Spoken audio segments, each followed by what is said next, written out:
Good evening. My name is David, and this is the 10th, I want to say 10th, session of our current run of The Between. The Between is a PBTA game of Gothic monster hunters in Victorian London by Jason Cordova. This game is arranged through the Gauntlet, which is an online role-playing group where we get together and play games like this one. You can find information on everything that the Gauntlet does, which includes obviously our calendar for games. We have a number of podcasts. We have a gaming magazine. We also publish some games as well, of which The Between is one. So you can find out more information about that at gauntlet-rpg.com. It also includes the Hearts of Wulin, which is a game of wuxia melodrama, which has just had its physical release, which is very exciting. So we have a ghostly version of it there. There we go. Yes. If you want to find out information on any of that stuff, do check out that website. And if you want to hear me talking in more detail about some of those things, check in an earlier episode where I'm not rushing through things as quickly. Before we get stuck in today, we'll just ask people to introduce themselves and the character they're playing, and a little sort of recap on where we got up to last time. David, if I can ask you to go first, please.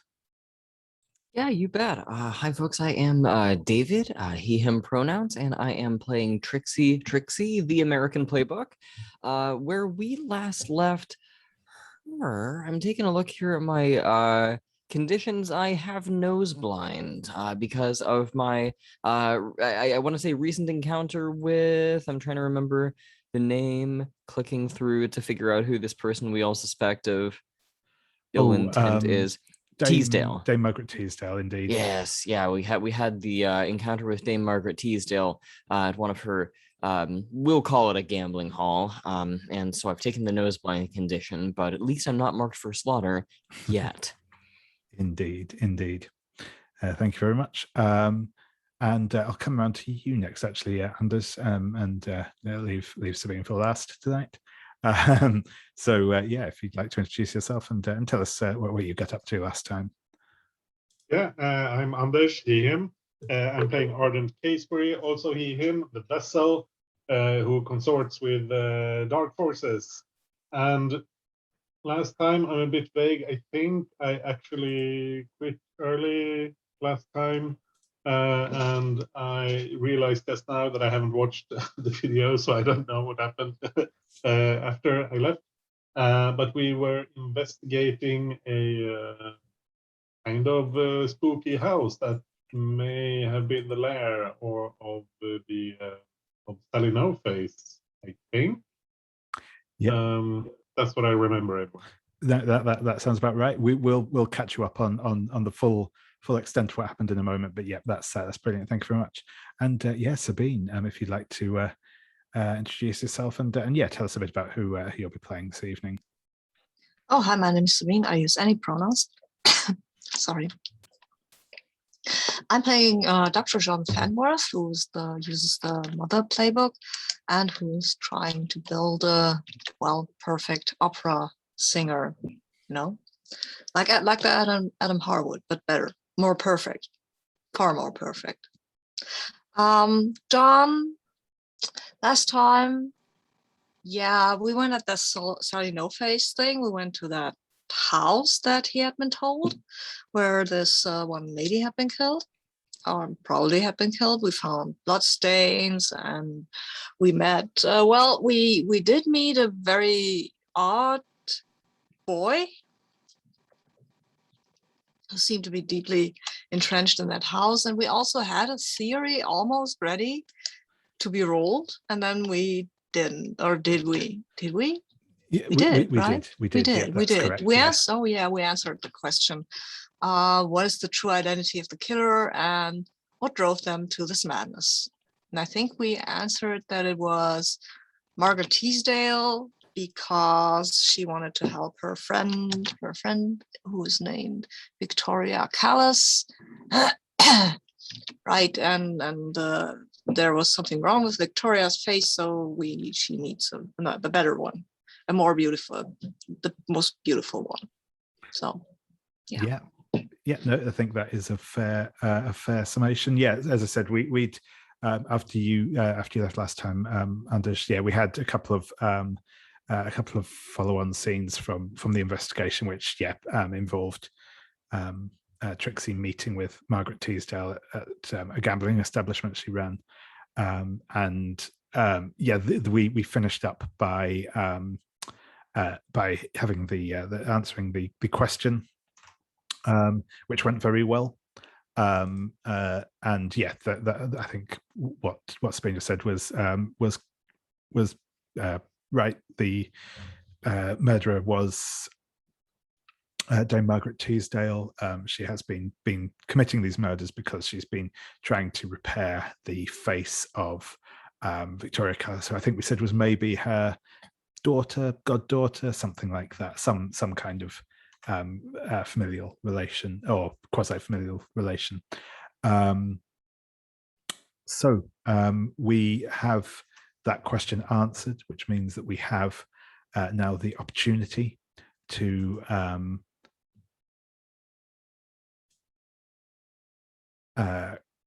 resolve the threat by empathizing with the killer and bringing them in peacefully. They also identified that there was supposed to be that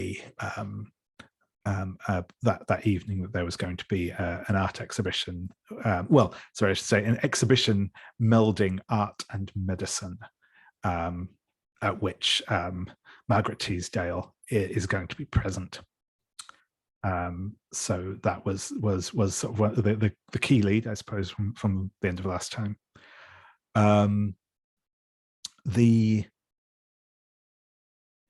We left it at the end of the day move. We'll be going into the dusk move today, into the dusk phase today, I should say. We will be doing that in one moment. I will just quickly recap. We have two, as well as Sally No Phase, which is now in a position to be solved. We also have the two other threats currently active, which we may or may not see resolved by before we go into our final phase next time. Well, not next time, but end of the month with the mastermind. But the two other active threats we have are the St. Petersburg Mirror and the West End Wraith. So the St. Petersburg Mirror is about a civil servant being blackmailed. They suspect by a medium, or they suspect the involvement of a medium called Madam Sorokin. And the questions that you have for that are to work out what trickery and deceit Madam Sorokin uses to dupe people that come to her parlour, which will allow you to resolve the threat by exposing her as a fraud. You can answer the question of who is truly behind the blackmail ring and how are they using Madam Sorokin as a pawn, which will let you kind of take on the power behind Madam Sorokin. Those are both complexity 4 questions. You also have, you can also, the third question to do with resolving the threat is how do you know that Madam Sorokin is is actually a true psychic, and what sort of could her powers encompass?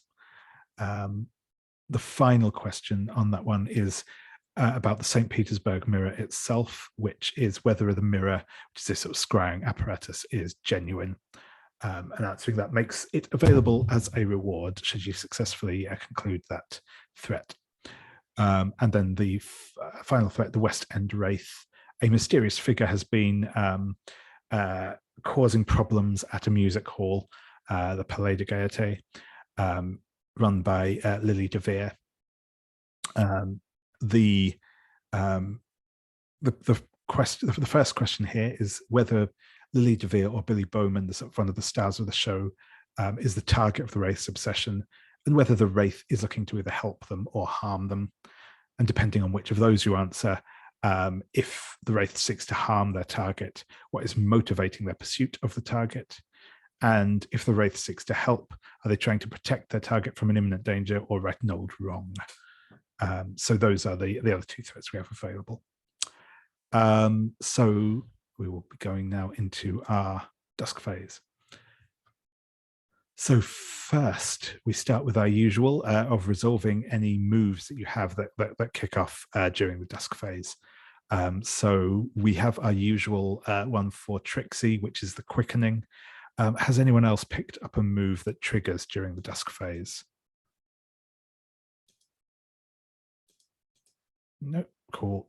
So in which case, yeah, Trixie, if you would like to roll the quickening, please. As ever, this can be with either composure or sensitivity. Yeah, and I don't think that I get any kind of advantage on this one after how the Cruel as the Harlot's Curse move went last time. So indeed. We'll just roll this with composure at a +2 and hope it plays out okay. It did not. That is a 6 total. Okay, so on a 6-, you have two options. Either way, you're going to lose control. You can either retire this character and tell the keeper to put the cursed threat into play, or you can reveal your cast to another hunter and ask for their help controlling you this night. If they agree, neither of you can take any action that would trigger a move during the upcoming night phase, though you should narrate scenes showing how the cursed character is being controlled throughout the night. During the dawn phase, you each mark 1 XP, and you can only choose that option the once. Or, of course, you can mark a mask to see how that upgrade that to a 7 to 9. Yeah, I think I'll take the last option and plunk down my second to last Mask of the Past to bump that up to a 7 to 9. Sure thing. You can either narrate that mask now, or we can pick that up at one of the later sessions, later sequences, if you'd like. Let's pick it up in a bit. I've actually got that mask and the one before it to resolve. But, sure thing. I imagine they'll go together smoothly if you read them. So yeah, I'll just pick it up later whenever we do some mask resolution collectively. Sure thing. That sounds good. Thank you. Yeah, awesome. So that's the first step of our Dusk Phase. The next thing is that we will go to one of our paint the scene questions. So I am going to ask, I think today we will go for the trophy room. So again, this is on the very far left column in the character keeper, on the hunters tab in the character keeper, I have to say. So the trophy room. There were hunters living in Hargrave House before you. Trophies from their encounters with the supernatural can be found here. Describe one. So yeah, Trixie, I will come to you first if that's okay. Yep. Apologies. Let me click over to it. So we're looking at trophy room and looking at the various various trophies that people might have. Okay. I think the one that Trixie likes the most is maybe something that's uniquely American, kind of reminds her of home. So we're gonna go with a full moose, the full antlers, all the way from Canada. I think it's been shipped in. Brilliant, thank you very much. And Dr. Fenworth, what's another trophy that we see from Hargrave House's encounters with the supernatural? Well, it might as well be a warning. It's a scalpel of a doctor who had too much truck with the supernatural. He started out as a scientist, but then he started to dabble in the dark arts, or what he believed to be the dark arts, and then he thought it would be, he was actually a member of Hargrave House, and he thought it would be a great idea to sacrifice some ne'er-do-wells for more power to take down a vampire count or something, but still human sacrifice is a bit frowned upon, and he was not taking that censure too well, and then he sort of sacrificed one of the other hunters, and that was even more frowned upon, and they brought him to justice, and they keep the scalpel of his along with a story about his exploits in the room, just so people can look at it and beware. Stepping over the line is not tolerated in Hargrave House. Excellent. Can I jump in just real quick? I'm so sorry. It occurred to me that was supposed to be a supernatural trophy. I misheard and read it wrong. So let me edit the moose. Instead of just a generic moose, let's say that it is just a set of antlers and they are twisted and gnarled and allegedly from maybe a Wendigo or something like that. Cool. Yeah, no, that's awesome. That's awesome. Mooses are scary enough. I'm just thinking of Aldrin and Blackwood's The Wendigo is I think it has both moose and Wendigo in it. Yeah, awesome. That's brilliant. Thank you very much. Ardent, if you would like to describe a trophy in the trophy room as well. Yeah, I think this is a display case holding set of clothes or partial clothes. It's like a bowler hat, a walking stick, and a coat. But the coat is huge, far too for someone with a massive frame. Not perhaps very tall, but incredibly heavily built. Definitely not a human. And I think there's a label like Mr. Black. No further details given. It's just, that's all. Awesome. I like that. Thank you very much. So next we will be going into our plans of what we want to get up to this evening. Excuse me. So obviously one of the things that we do have is resolving the threat of Sally No Face. What I will say though, just for like complete transparency, you have chosen the option where you can kind of bring Sally in by sitting down and having a conversation, or like Margaret Teasdale, I should probably say at this point. And you got last time a 10+ on the like resolution roll, so like your plans will go off without a hitch. So what I will say on that front is I have no real plans on making that complicated. That is something that obviously someone will have to go there and make that appeal, and stuff may happen as a result of that, but I don't foresee this being like a big showdown and confrontation sort of thing. If more than one of you want to go and deal with Margaret Teasdale, that is cool, but like there's not really going to be like an imminent threat there, put it that way. You will be going in controlled, so bear that in mind when you think about what you might want to do.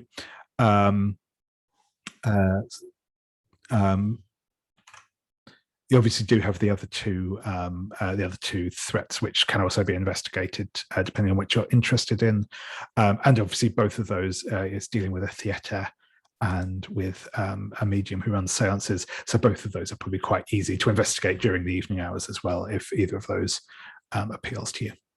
But that said, I will ask what you all fancy getting up to this evening. And I think actually I'm going to start with Ardent this evening. If you have a thought of what you might want to do this evening. Yeah, I realized I picked up the beacon in the dark move. Oh, I'd like lovely. to try that out. Just walk the streets of London and see what happens. Yeah, that sounds good. Other than that, I don't have any specific plans. I'd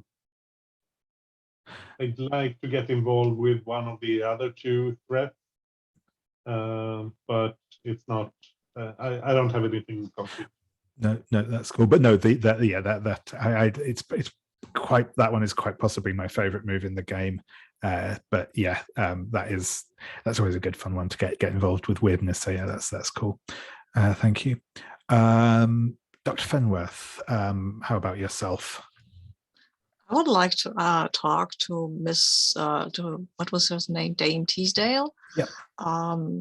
and maybe offer her an alternative way of getting faces for her friend and some expertise in putting them on, because I have studied such things scientifically, of course. And afterwards, I might go to a music hall just to, relax. Awesome. Yeah, and how about yourself, Trixie? John, do you want any assistance with that, or would I would not mind having somebody by my side in case things go sideways, because, well, cutting off people's faces is actually a criminal offense, and killing them also. So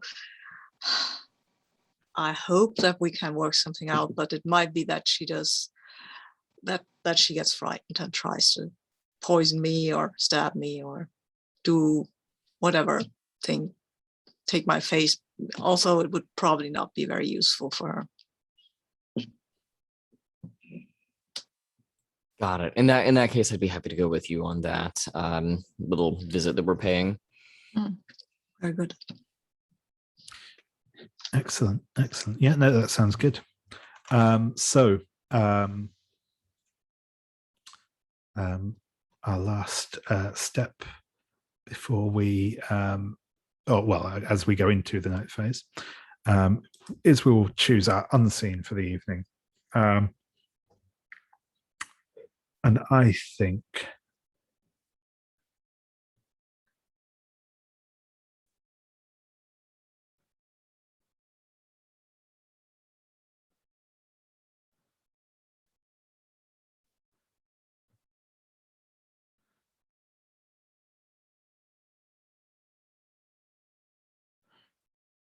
that we will go for.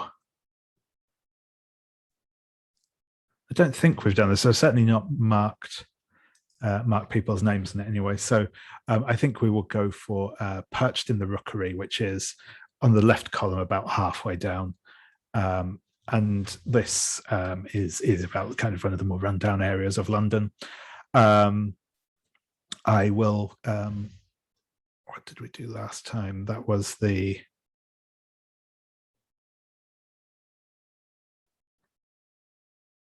So I'll just start again from. So we'll go with David. I'll give you the first one. Sabine the second. Anders the third, and then the last one is a paint the scene. So everyone involved in that one. Awesome. So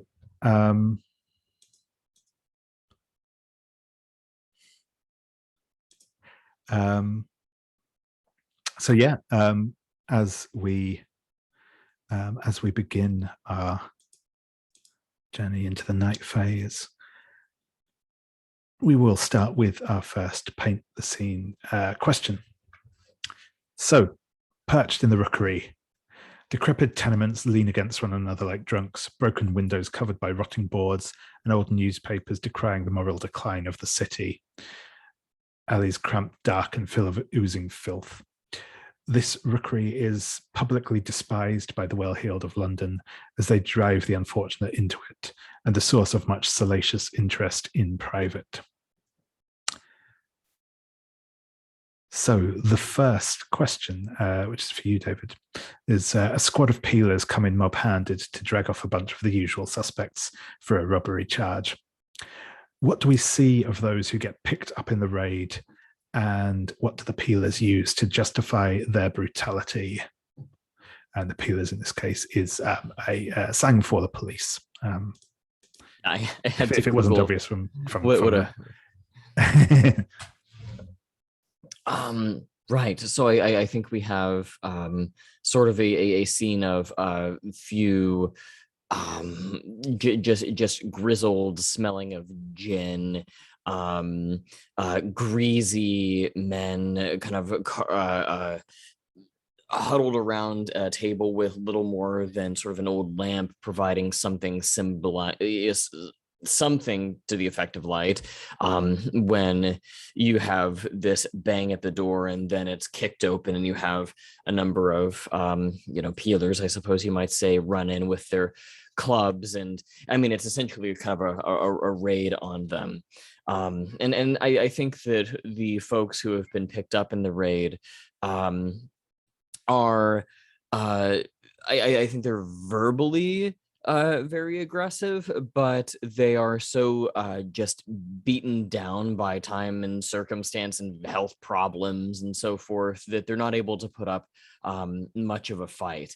And all of this is being done, I think, with these great silhouettes cast in shadow on the wall. You don't actually see much of the actual struggle. You just see the shadows against the lamplight. And as to what they use to justify their brutality, I think it's circumstantial evidence. Maybe there was a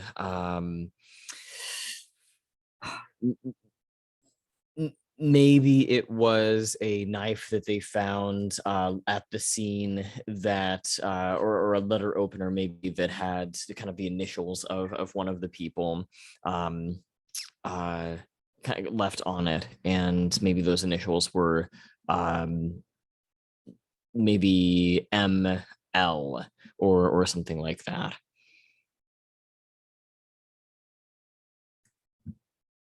Sorry, I was muted. Thank you very much. So, and I think that we will start out with, I think we'll start out with Dr. Fenworth and Trixie as you arrive at it's actually just like a warehouse in a very nondescript area by the sort of nearby the river that you sort of the invitation has told you is where this exhibition is going to be taking place.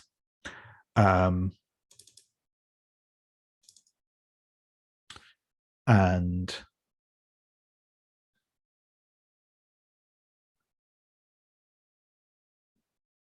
there, as you sort of enter this warehouse, there are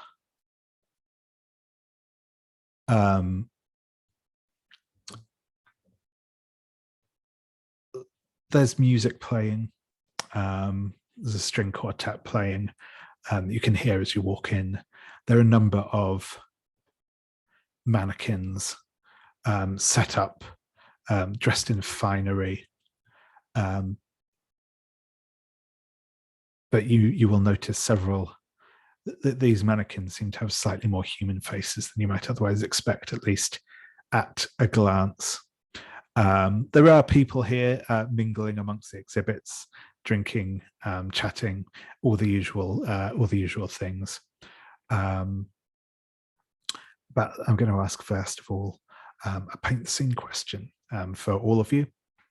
So, what do you see or experience that is beautiful on the surface but entirely artificial underneath? And I'll start with you, Anders, this time, if that's okay.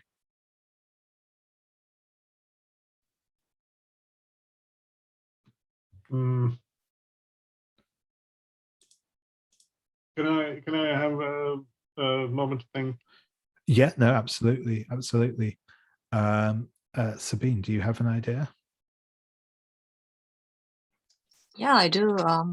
They have very lovely floral bouquets standing and large vases, and they look very pretty. They smell very pretty.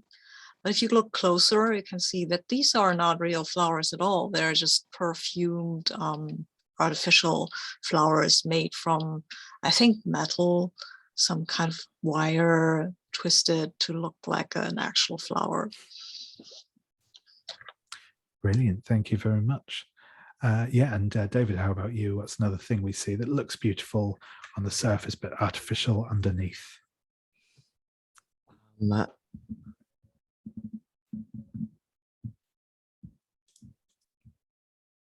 I wonder, are there any people posted here? You said it's a warehouse, yeah?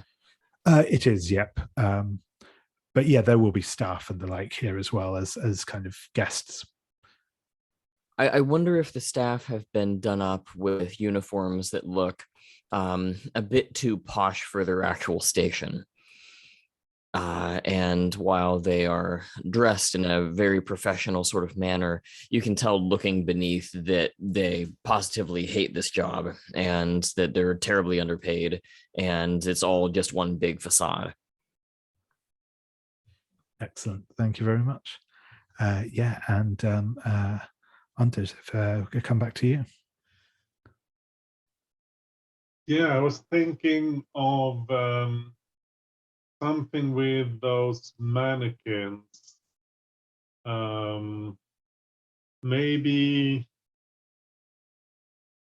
from you said they had more human looking faces than usual. So maybe they look they look very human from a distance, but when you get up close, it's just painted on. It's not sculpted or that sort of thing. It's just painted, and it's not. It looks good from a distance, but when you get up close, it's not particularly well done. Does that work? Yeah, that sounds great. So yeah, Dr. Finworth, Trixie, as you arrive at this exhibit, what are you going to do?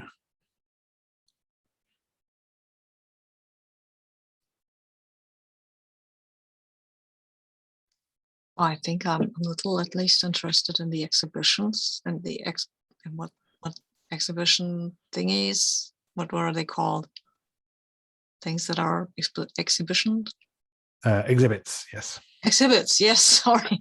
That's okay. Friday evening. Yeah, I yeah. cannot remember words today. So the exhibits, yeah, I'm a little interested in these because of medical and art, that is. And of course I will be very critical because, as we all know, John is a bit of a perfectionist. And yeah. Yeah, excellent. And yeah, I think as you are looking through these mannequins, as you say, a lot of them have these like faces that look very, very human from a distance, but are obviously just painted stuff when you get close. But you see a couple more like amongst the sort of throng of other mannequins here that again that don't actually look initially as realistic. The faces seem a bit flat until you get closer to them, and you will notice that the faces on these mannequins appear to be made of real skin.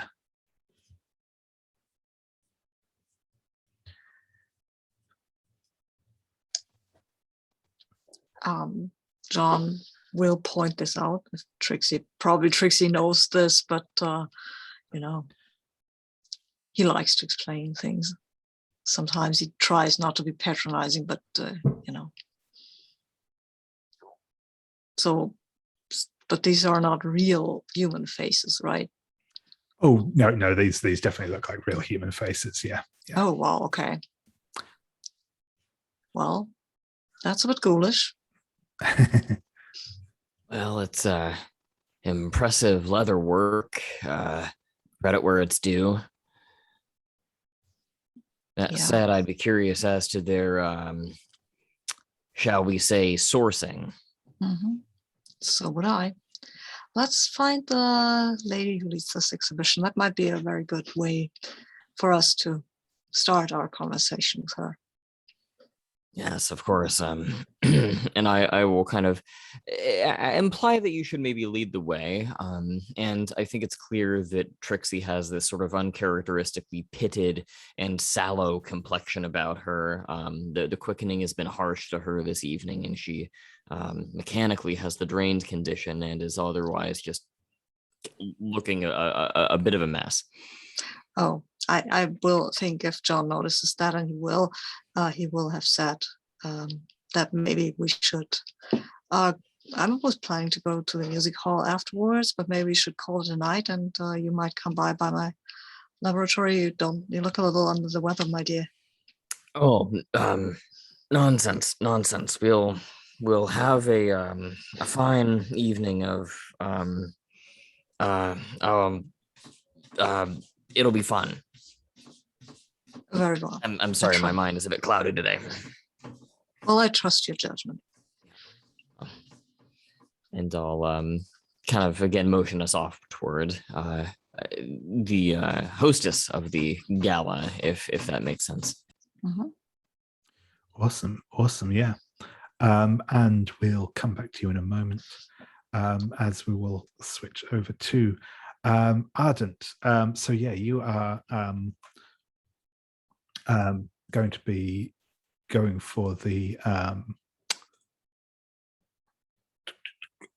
Beacon in the Dark move.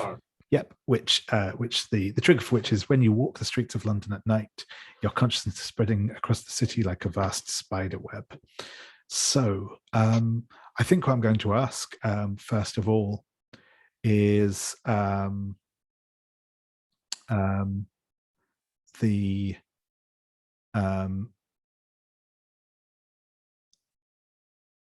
whereabouts do you think you are going to be walking? Do you have a particular destination or area in mind? I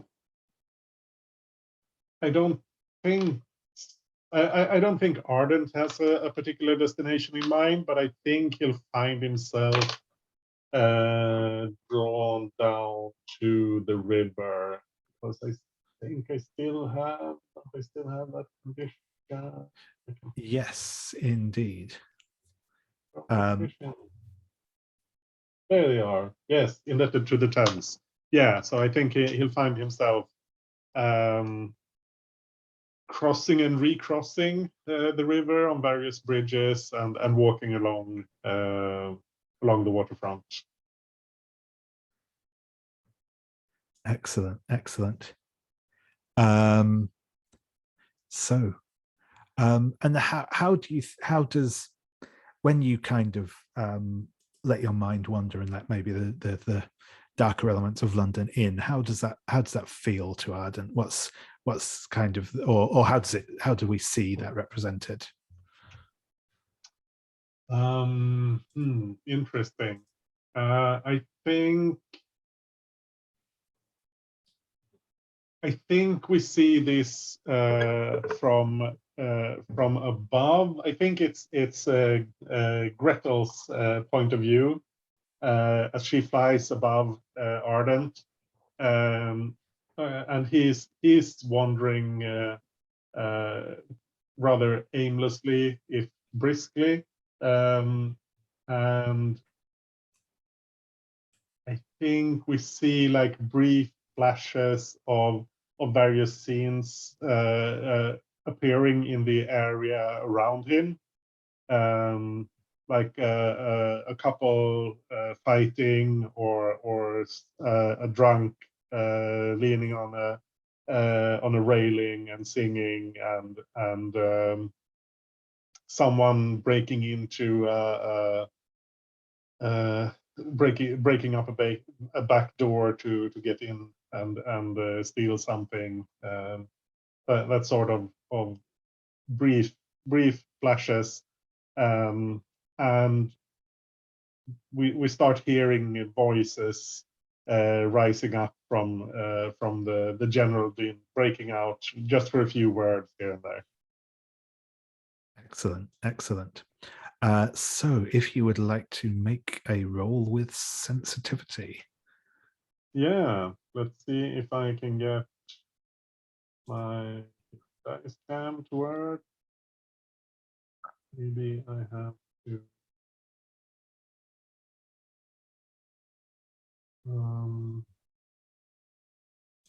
Yeah. Background. I don't know if how well this is work. I managed to. No, I can. I can see that on the screen.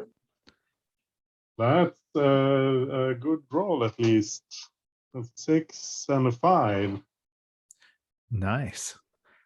So I believe that will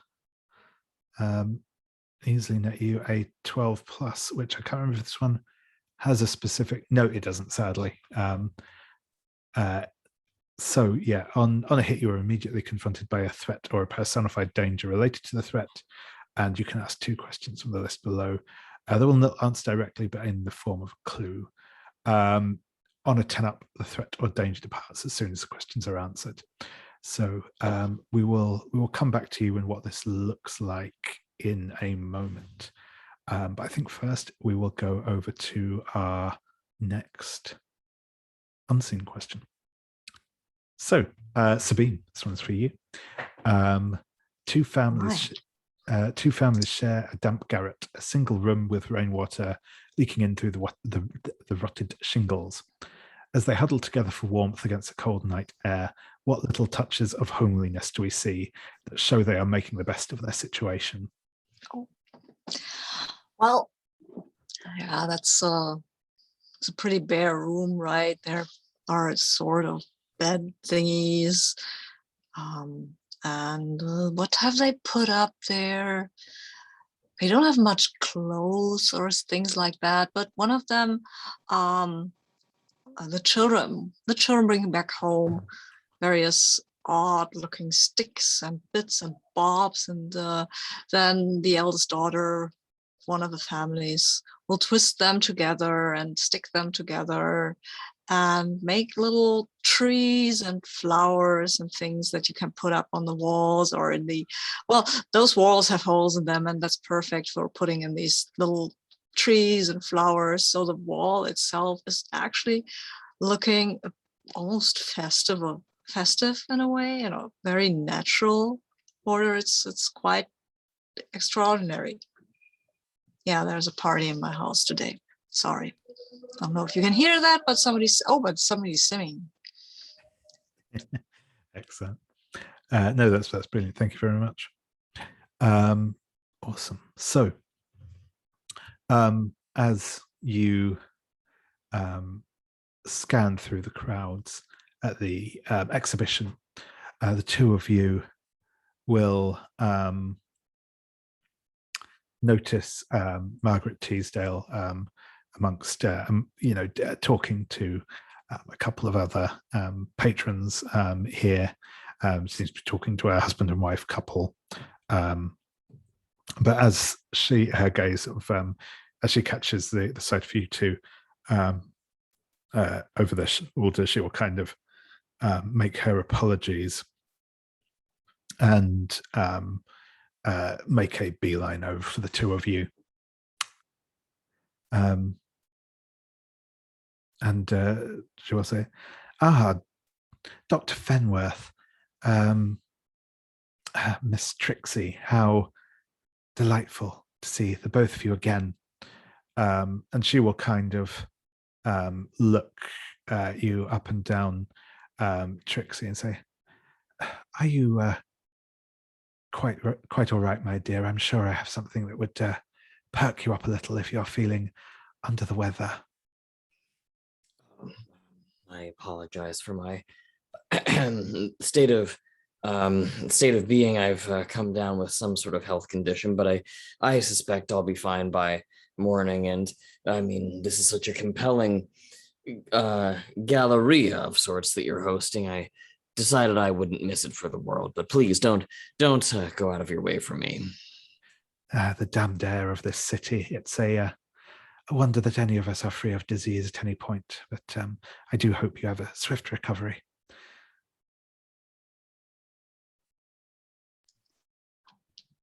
I just offer a sort of tip of the hat in reply, but otherwise try to avoid straining myself any further than I have to. I will compliment her on her exhibition. It's very interesting and fascinating, really fascinating. I love the subject and the way you're using this. Indeed, it's a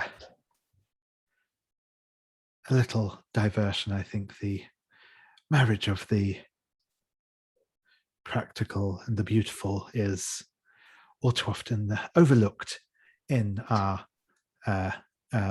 appreciation of the arts. Very well said. Dame Teasdale, might we converse at a place that is not so public? I have a few questions about the preservation of the faces over there. I saw something interestingly similar recently. Of course, I thought this conversation might be coming.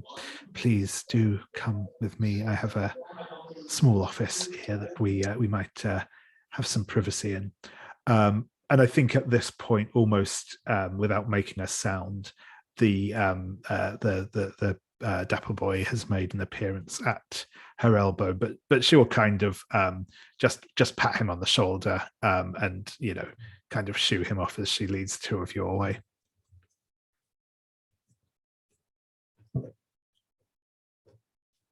I'm going to very subtly, not expecting to use it, but just out of habit and kind of half habit, half precaution, I'll just kind of rest a hand on my holster.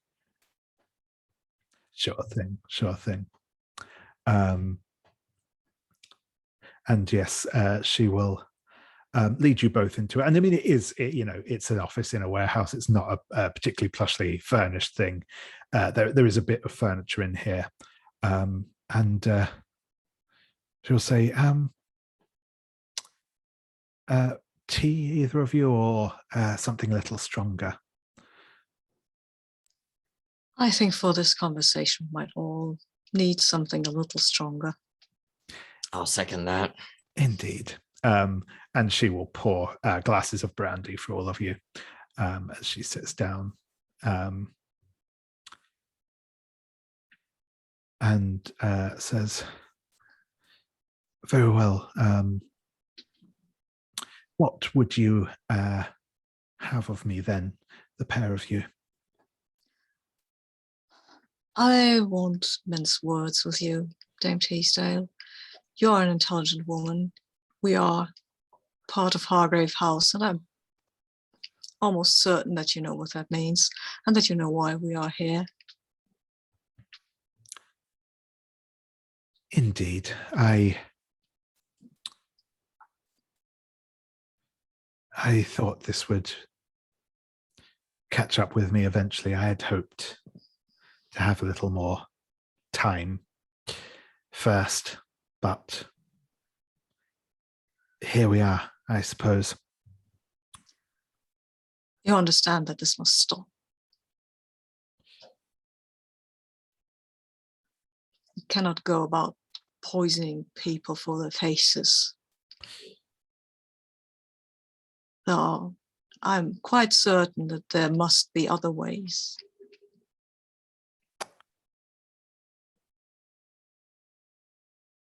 In theory, the deaths aren't requisite per se. I am quite good at my procedure these days. I am sure that the victims could live on afterwards. Would it not be but easier to take those whose lives have ended before? So many people die in London each day.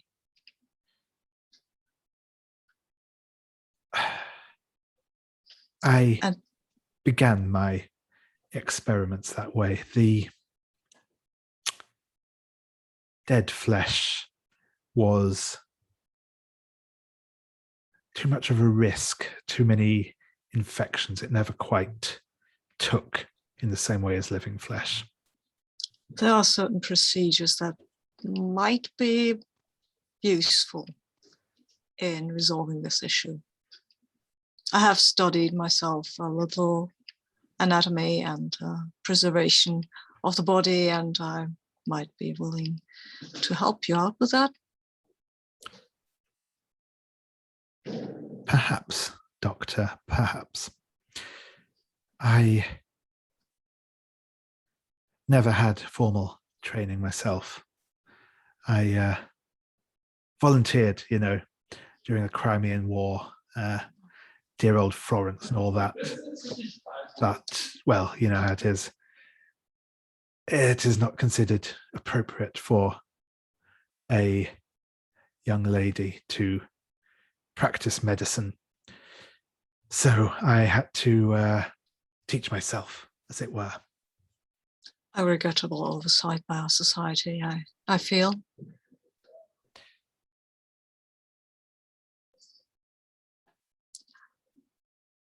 But understand that we will not let you continue with murdering people. Of course. If your friend would not be, if this would not be help, this would not help your friend. We had to take you in, or out, as it were. No, I understand, of course. I will.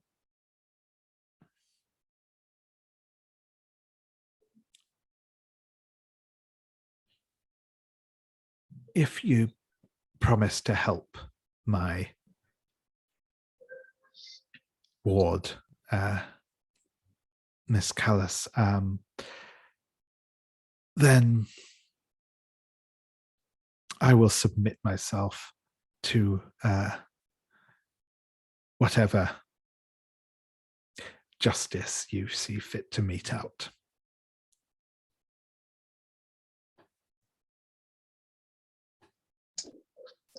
Oh, you shall have my word. As to our justice, I believe we can come to some sort of arrangement.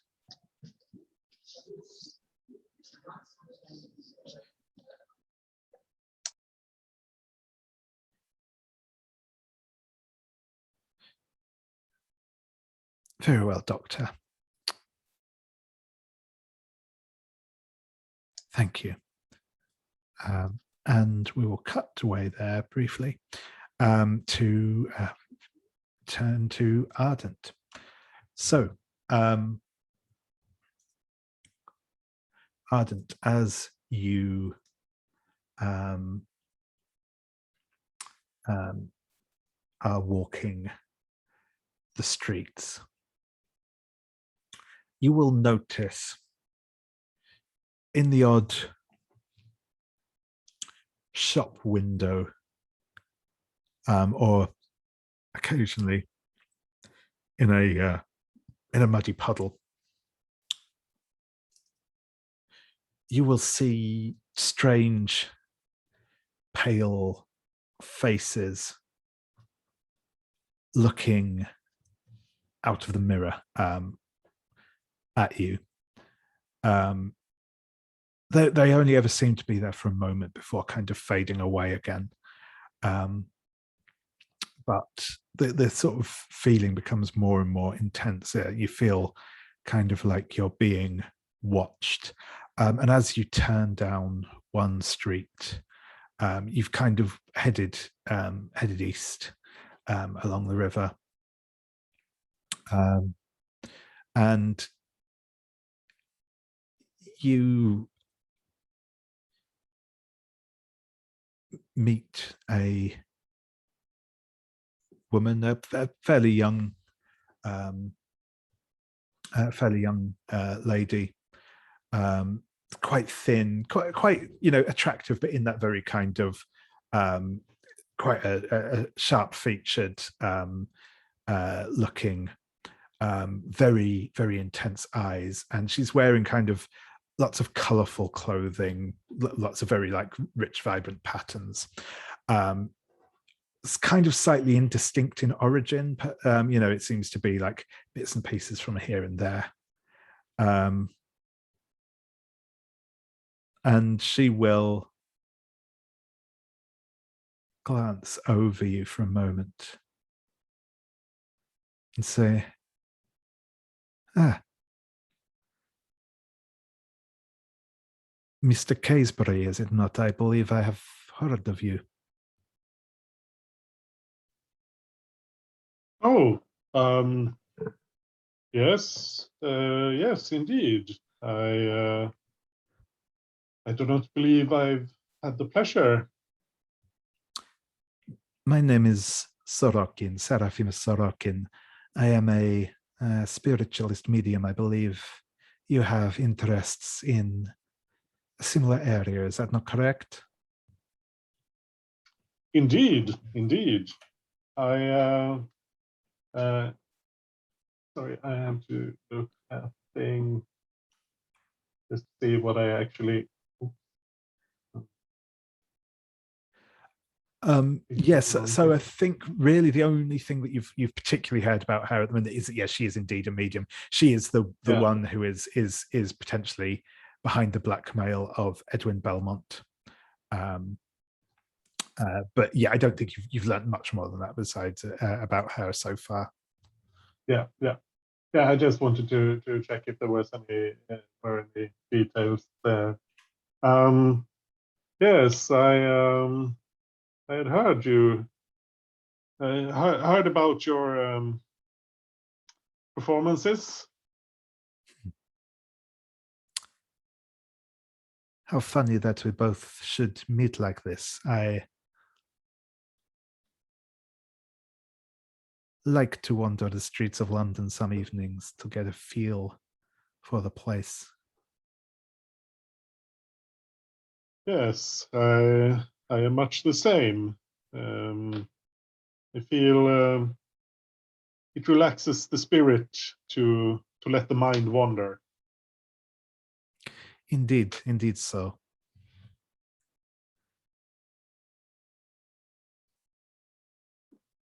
I have to look at questions.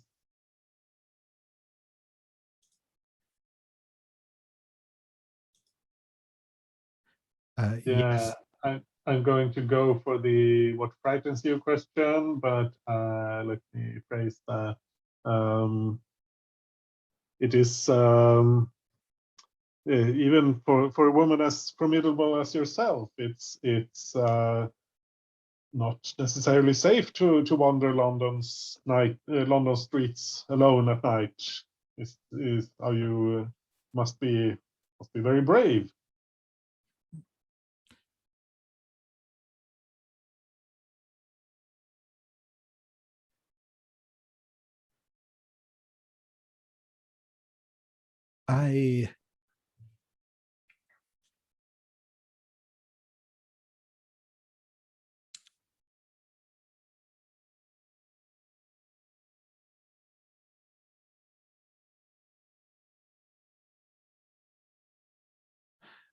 I have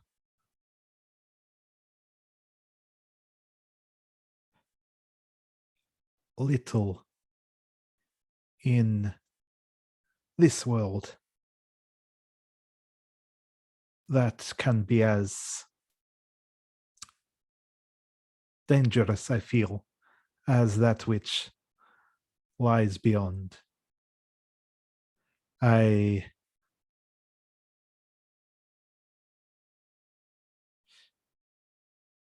have always heard spirits from the other side whispering into my ear, telling me dark secrets, things I was not supposed to know since I was a girl.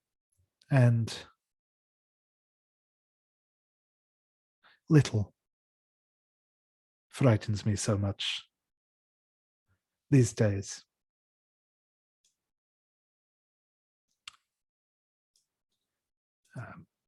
And I will just put that clue into the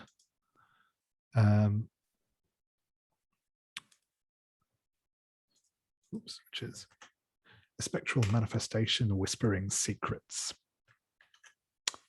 Yes, I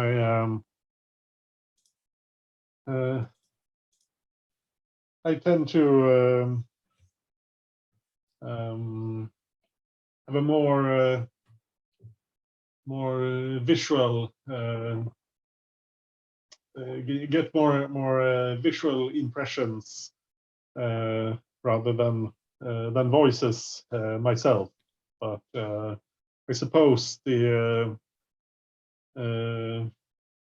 spirits choose different ways to manifest themselves to different people.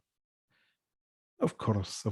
I have ways of seeing into the world of spirits also, but yes. The famed mirror. You have heard of it, yes. A very fine gift from a good friend of mine. It is a beautiful thing to see. Indeed. I imagine it must be. Do you use it in your seances, or is it just for your own personal use? Sometimes, yes, not so much for seances, but for consultations, for spiritual readings of people. We gaze together into the mirror and see what we can see of them. Oh, that sounds fascinating. I would certainly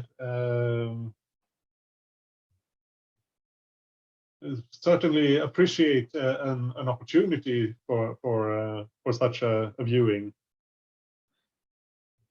Of course, you must come visit me at my parlour. It is not far from here. Excellent. I will try to find an opportunity to do so. I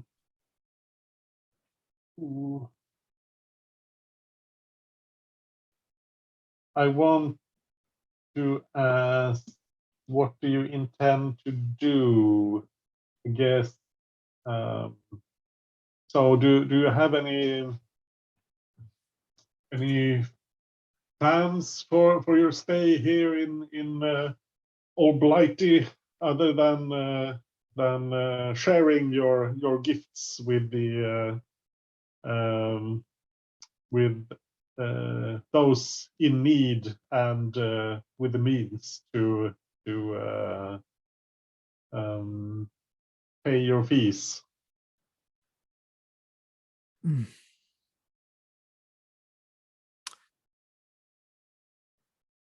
I, of course,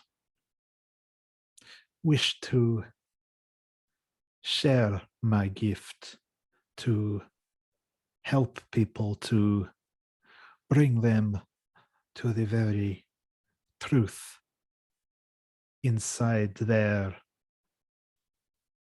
spirits, inside their, to draw them towards the light and true realizations, and that more people may share in the knowledge that, of course, you know, Mr. Casebury, that there are more things to this earth than we see with our mortal and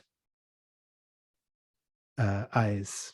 That is my true calling here.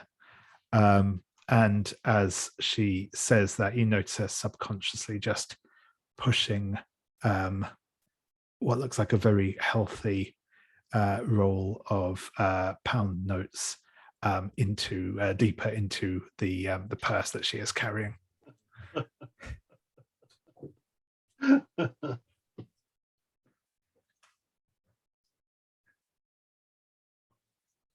Yeah. Well, I shouldn't, because I get two questions, right? Yeah, that's right. Yeah. Yeah. I don't want to. I think the scene is mostly finished.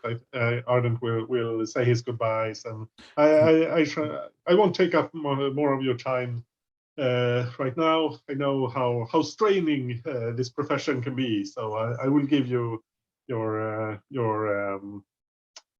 an opportunity to recover from your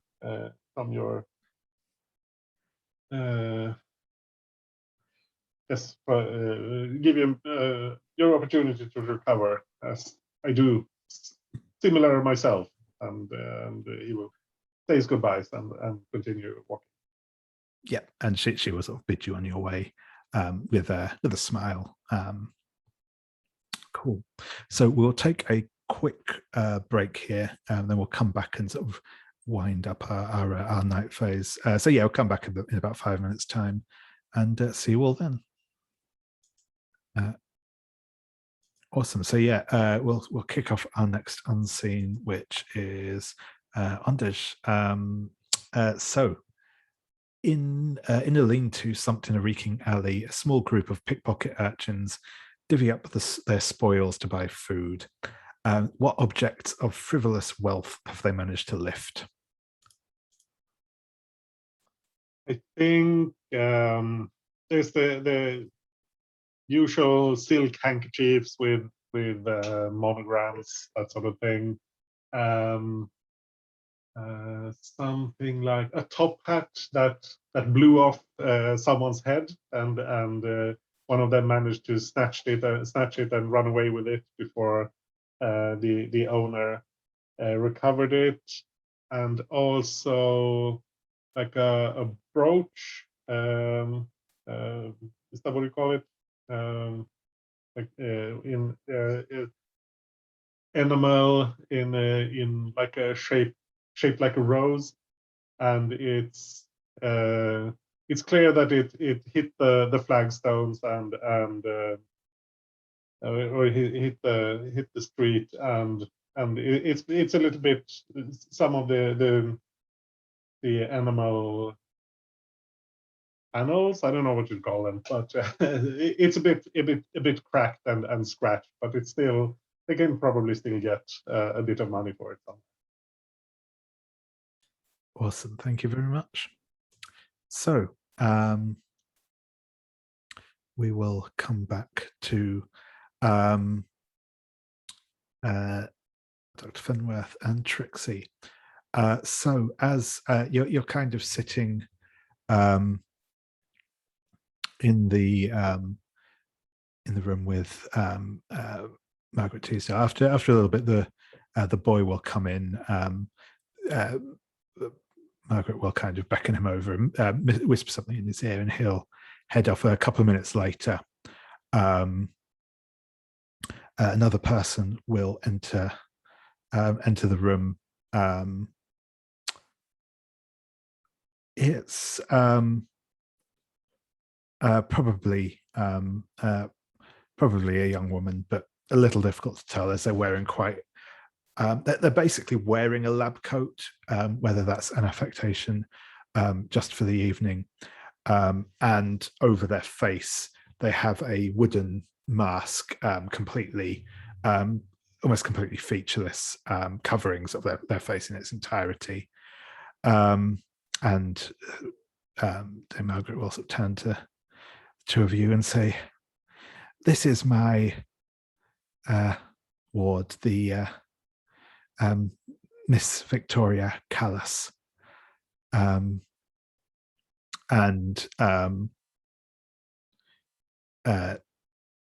she will say sort of from behind the mask, "It is a pleasure to meet the both of you.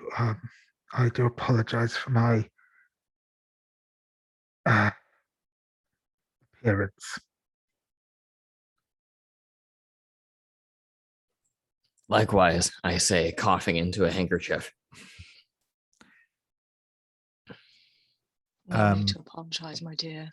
I am a doctor, and if you wouldn't mind, I would, if doesn't need to be right now, but I would like to examine your condition and see if there's something we can do about it. Thank you. That would be appreciated. My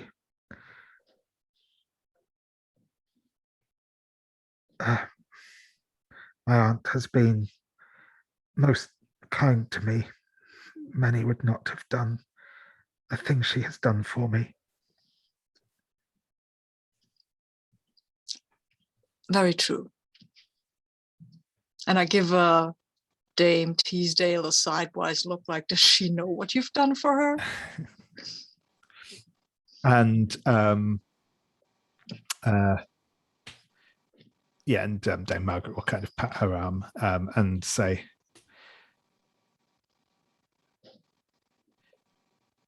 "It is an unfortunate situation for a young lady of Victoria's situation. No matter what pretty words are spoken, a woman, even if she does little more than marry and have children and keep house, is expected to be pretty to look upon. And given what Victoria has suffered,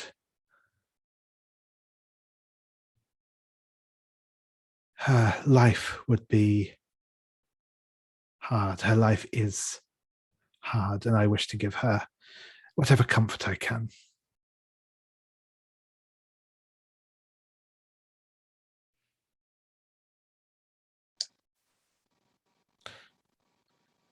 I think I'll say somewhat warmly, to the extent that I can, with my throat gurgling constantly.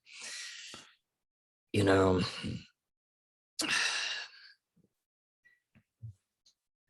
I think you got the right intentions in mind.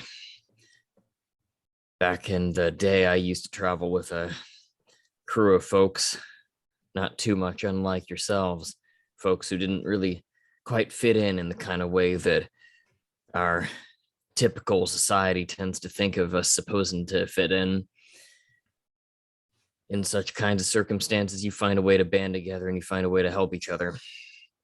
And while I can't necessarily endorse the killing, I can tell you that you strike me as someone who's doing the best they can with what they've got. And well, I suspect that's all any of us are ever doing.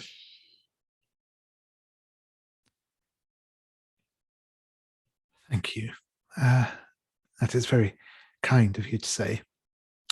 I think I perhaps do not merit quite such generosity, but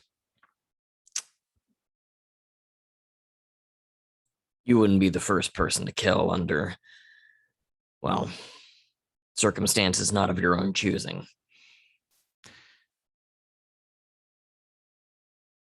very true.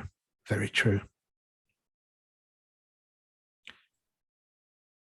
So I kind of, I was just going to say, I kind of clench my fist a little bit underneath my blazer as I try to force off the quickening a little bit more. And I say, and I suspect you won't be the last either.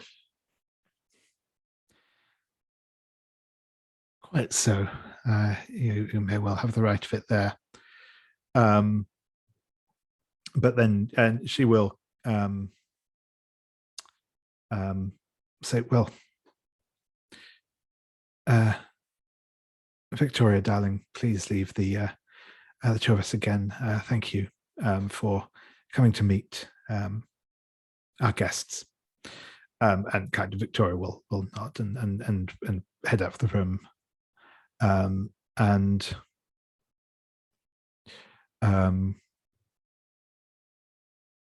Yeah, Dame Margaret will turn to you both again and say, "Well, so what is it to be?"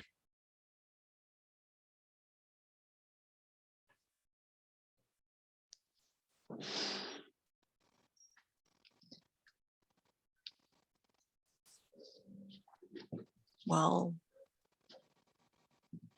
I think, my dear Dame Teasdale, what you did not from a selfish motivation. And if we can help Victoria, and I'm confident that we can, then you would curb your murderous instincts, would you not? Indeed, indeed. So we might have need of your services from time to time. That would be acceptable to you? I'm sure we can work something out. Very well. Are we agreed, Trixie? No, I'm saying Miss whatever your last name is. We agreed, Miss Folly. I suppose that sits right with me. Good. I will hold up my hand for her to shake. Yeah. She will take your hand. Good. She'll say, well, thank you. That I was not expecting such grace. And as she says that, you will notice her sliding a small handgun, like a sort of derringer type thing, into a drawer, into the drawer of her desk as she closes it.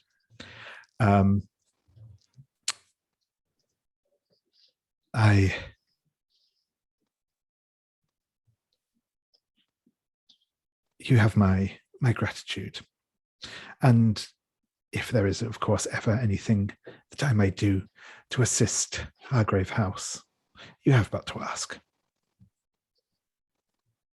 Very well. I shall call at Miss Callas's house soon enough, so we can speak about the necessary procedures and what we can do for her. Thank you.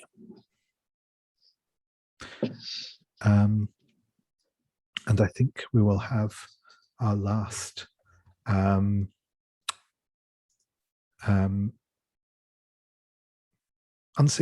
which is a paint the scene for everybody. So, yeah, obviously, this one is for each of you, which give you so I'm going to ask each of you to describe someone that we see making their way back to their home through the cramped alleys of the Rookery, and the desperation that has led them here. So I will start with you again, David, if that's okay. Sure. Let me see. So does that mean that they live in the alleys, or they're simply passing through? In the Rookery in general, yeah. Got it.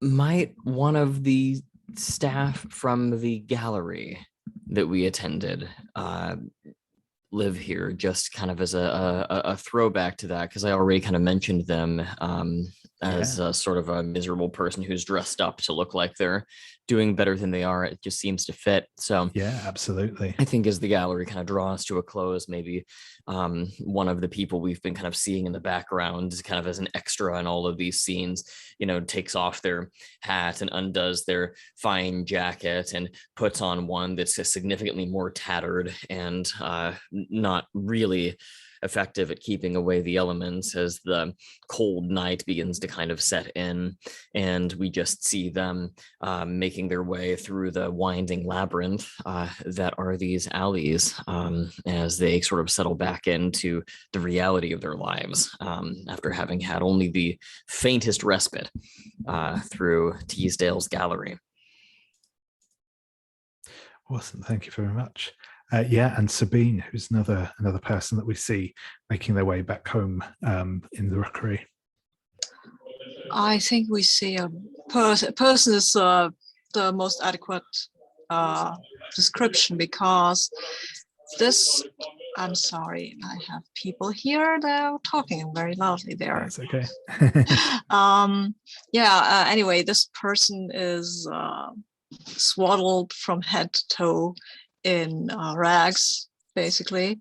Everything is hidden. It's not that cold, but this person is probably wearing all of their clothes at once, because if you leave them somewhere, someone might steal them, right? And they seem to be drained and exhausted as they're walking, coughing at odd points in their way that they make towards their place to sleep. They are clearly not very well, but they muddle through. What can you do? Brilliant. Thank you very much.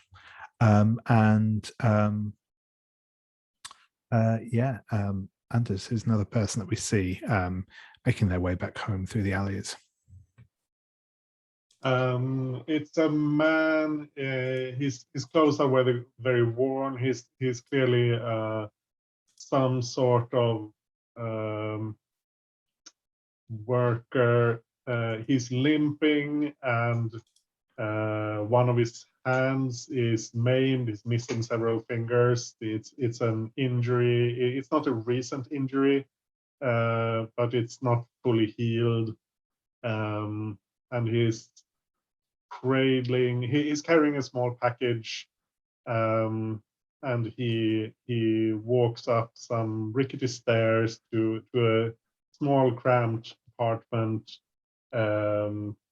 where he's greeted by a pale, worn woman and 2 young children. And the children yell, "Daddy, Daddy!" And he starts unpacking the package, and it's food, and it's clearly not enough for the whole family. It's not enough for all of them to eat their fill. Brilliant. Thank you very much. So as we kind of draw in, I think that's where we'll bring our night phase to a close. But I'm just going to ask, Ardent, once you've kind of parted from the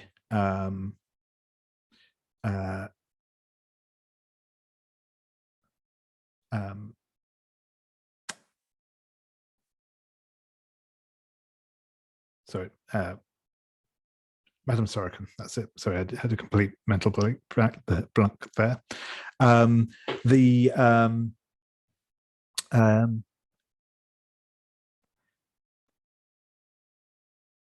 think you're once again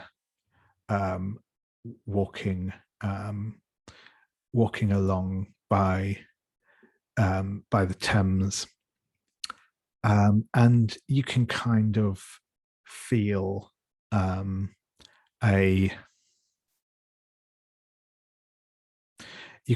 that kind of sense of the presence of the Thames again.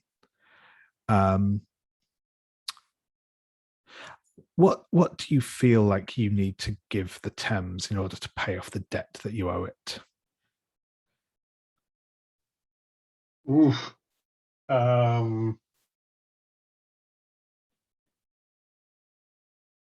But I think I basically owe the river my life, which is kind of expensive to pay off.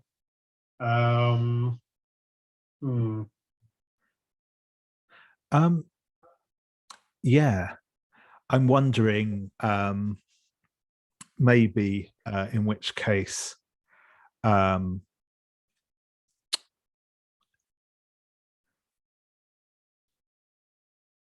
I think you will feel that sort of more of a sense of a voice than anything else wash over you again as you hear from the Thames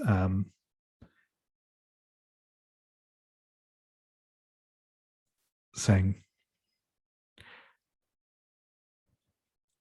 "You owe me, mortal. It is wise not to keep me waiting too long. I understand you may not be quite prepared to follow through on your debt as yet, but I would expect a little, what do the bankers call it? A down payment on your on your debt to me.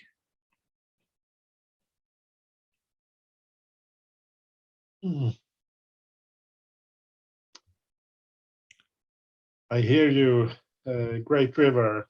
I will find something suitable.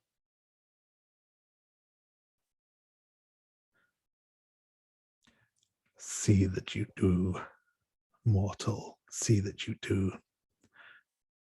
I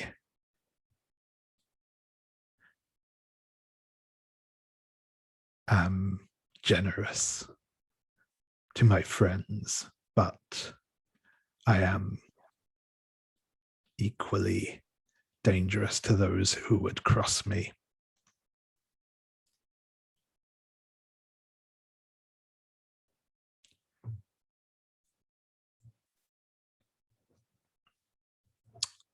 Awesome. And I think with that, we will move to the dawn phase.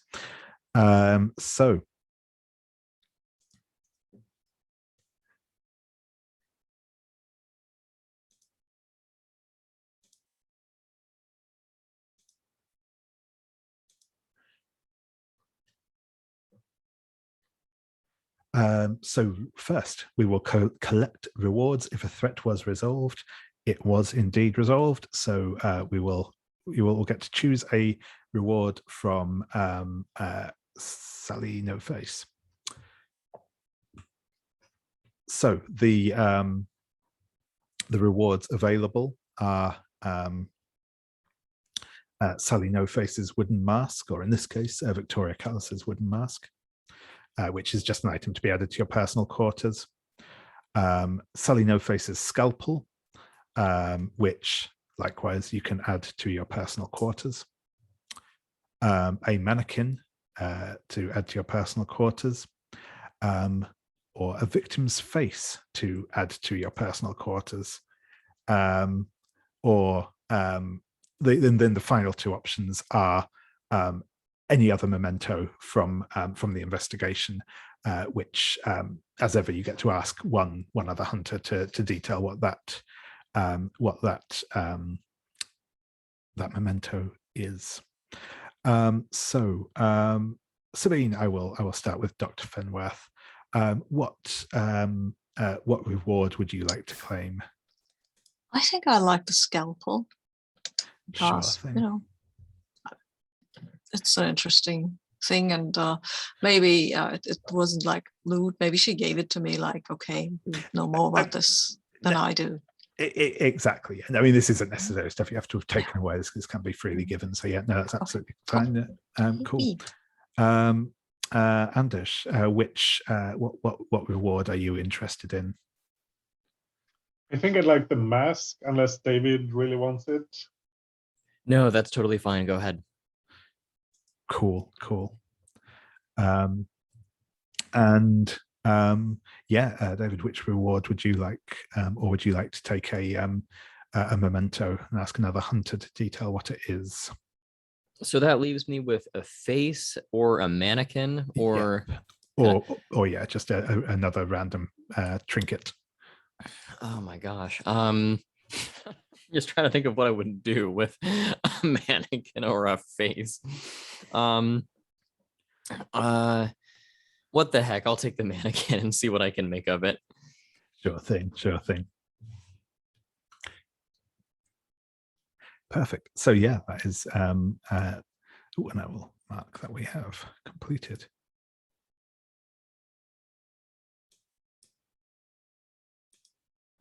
Sally No Face. Awesome. Next step is to answer our dawn questions. So We obviously have the usual first two. Did the hunters answer a question? The answer to that one is obviously yes for everyone, as we did that last time. Did the hunters resolve a threat? Also yes. Trixie, did you experience an echo in the night? Now you'll have to help me understand if this is how they work. I'm still kind of figuring out echoes in the night, but does inserting the extra that we established before into that final unseen count? Yep. No, absolutely. They can work sort of both ways. In essence, you can either incorporate something from the unseen into your regular scenes, or something from a regular scene into an unseen. That's also fine. That's absolutely cool. It's still achieving the same sort of thing. Did you stick out in London society for all the wrong reasons? Does cowgirl in the gentleman's club gambling hall count? Absolutely does. Yeah, absolutely does. Okay. Did you share a treasured memory from the States during an intimate moment with another character? Does the little bit of validation I gave Victoria about how, when you're under these circumstances, I rolled with a crew like you and it was a bunch of outcasts and misfits. Does that count? I think so, yeah. I think that sounds fair. Okay. Yeah, so Dr. Fenworth, did you experience an echo in the night? Pretty sure I did with the flowers. Yeah, that's cool. Did you have a conversation with a child when no one was looking? Was that last time when I took off the hands? Because I had a conversation with the child when no one was looking. Yeah, I think that was last session. Right, that was. It feels like cycle. anyway. Close enough for. Yeah. But I did not secretly engage in romantic or emotional behavior at odds with my logical exterior. Yeah, I think that's fair. No worries. Thank you very much. And Ardent, did you experience an echo in the night? Not that I can think of, really. I thought you did, you see, because I thought that right at the beginning, when you described that like gang of people breaking in and performing a robbery, I felt like that was a bit of a callback to the first unseen. Right. Yeah, that's true. Actually, I didn't even think of that. It's kind of a callback to what we did last session as well. But, yes, yeah. Yeah, awesome. true. Did you perform a ritual? Not unless talking to the ghost last time counts. Yeah, no, absolutely. Yeah, no, that move is explicitly conducting a ritual. So yeah, that's cool. Okay, cool. Yeah. And did you counsel someone using your supernatural affinities? I don't think I counseled anyone. I mean, I had the conversation with Madam Sorokin, but that wasn't really. Yeah, I feel like that again. That feels close enough to me because you were kind of sharing your experiences. So I think that's yeah. Maybe counselling is not quite the right word, but it feels like enough that thing in general. I'd say. Yeah, cool. I'll take it. Yeah.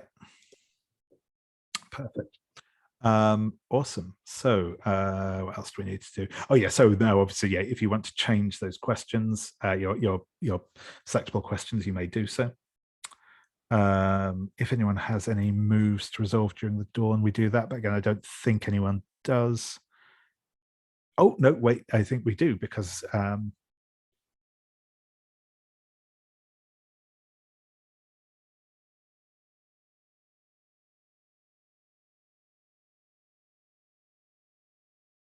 yeah, I'm gonna.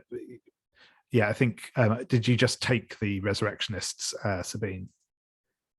Yeah, I will let you resolve that now because it's fair. So yeah, you may pick two of those those options if you wish.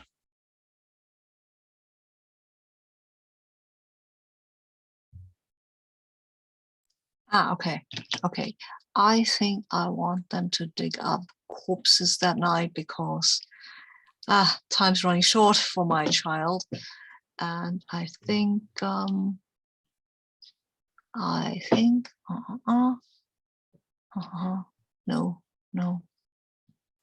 Yeah, I think I'll face no blowback or complications from their criminal activities. I do not want to be implicated in that grave robbery thing. That is absolutely fair. What part do you think they bring back for you? And if you would like to give us a little scene with your past as a result with Adam. I think what they will bring back is actually I think they might bring back a torso, because that is rather complicated to acquire otherwise. And scene with Adam and that body part. It's not that hard, right? Because opera singer, they have to sing from their lungs. So and I think this is when John really noticed how strong you have to be to sing like that for what amounts to hours. This is not just something you can do without any kind of training, without any kind of physical exertion and physical prowess. And he was very much enamored when he realized that took so much strength. Awesome. That's brilliant. Thank you. And then we resolve any Janus masks. So Trixie, I believe you had a couple of Janus masks to do. If you want to do those now. Yeah, we can go ahead and do that. So the two that I have are kind of the same sort of thing. The first is narrate a flashback to the incident that caused you to receive the quickening curse, and the second is narrate a flashback to the time when the quickening curse caused you to hurt someone that you care about. Briefly, I think that we had traveled for a long time back overseas actually, let me think here. I might have to circle back to this because I want to make sure this doesn't botch any lines or veils here. I see an ask first on harm to children. I was thinking of having acquired the curse from a kid who had wandered off and acquired it, who he traveled with, and then they kind of transfer it over to me, and they end up getting harmed or killed as a result. But I can up the age if that is preferable to people and make them maybe kind of like a young man or a young woman. Do people have a preference one way or the other there?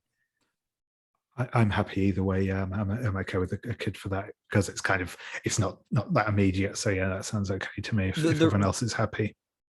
Sure. Okay. The reason I selected kids specifically wasn't really exploitative. It was because I wanted it to parallel the incident that I had with my old childhood friend who I had to throw the lantern on and they caught on fire. But the basic idea is that there's, I think, a flashback in which, it's kind of a moonlit night, and there is sort of a young girl who I've taken under my wing, who has lost her parents in the same way that I have kind of abandoned mine.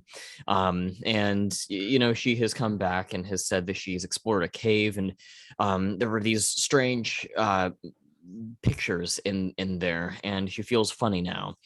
And we go to investigate, and we get about halfway in when she begins to transform. I think there is again a kind of silhouette lit scene in which she tackles me from behind, renders her fangs into my neck. I have to push her off. I'm a mess, and she's this half transformed thing, and I run away. into the night. And as I do so, the moon is high in the sky and it is unbelievably bright, and it burns my eyes just to look at it. And there's sweat pouring down my skin, and my hair is this ratty, matted mess as I begin to transform with this other girl kind of loping after me. And I think that I kind of come to as the first rays of dawn are kind of beginning to emerge over the prairie, and it's just me caked in mud and sweat, probably stripped from the waist down, covered in claw marks and rake marks, with the body of this girl kind of at my feet. And I think that kind of covers both flashbacks at once. Excellent. Thank you very much for that. Excellent. So with that said, we will move on to the day phase. So as usual with the day phase, I will just kind of quickly poll the table first to see what sorts of things you want to get up to, and we'll kind of run through some of that. So yeah, David, I'll just start off with you again if that's okay. Is there anything you are interested in getting up to today, whether that be any specific things you're interested in investigating, places you want to go to, scenes you want to have with other characters, or anything like that? I think maybe the flashback that I just narrated might be a nightmare that Trixie has had, and she'll wake up with a start and be positively plagued by the vividness of this nightmare. And she's got 2 conditions already stacked on top of her. So at some point, probably earlier rather than later, I might see if Dr. Fenworth, I might make use of your what do you educated people call it? An office or something? Oh, it's not a laboratory. That was the first word. It's infirmary. Infirmary, yeah, one of them things. Yeah, I'd like to take advantage of that, if it would suit you well enough. That is what it's there for. Excellent. Yeah, that sounds good. And Dr. Fenworth, are there any other things you are interested in getting up to today? Yeah, I mean, I want to put in the torso into my child, obviously. And maybe because I have this dawn question that I need to have answered, maybe Trixie can witness some of that, not so that John would notice that she's witnessing it, but still just overlook that he's doing something creepy, because we need to push the creepiness of what he is doing, actually. Yeah, we can maybe roll that into the framing the scene for the meeting in the infirmary. That sounds good. I also want to do. Oh, sorry, this was Trixie's turn. Forget it. Go ahead, David. I'm sorry. No, that's cool. No, so you Karen. I was just I was just thinking out loud, so that's fine.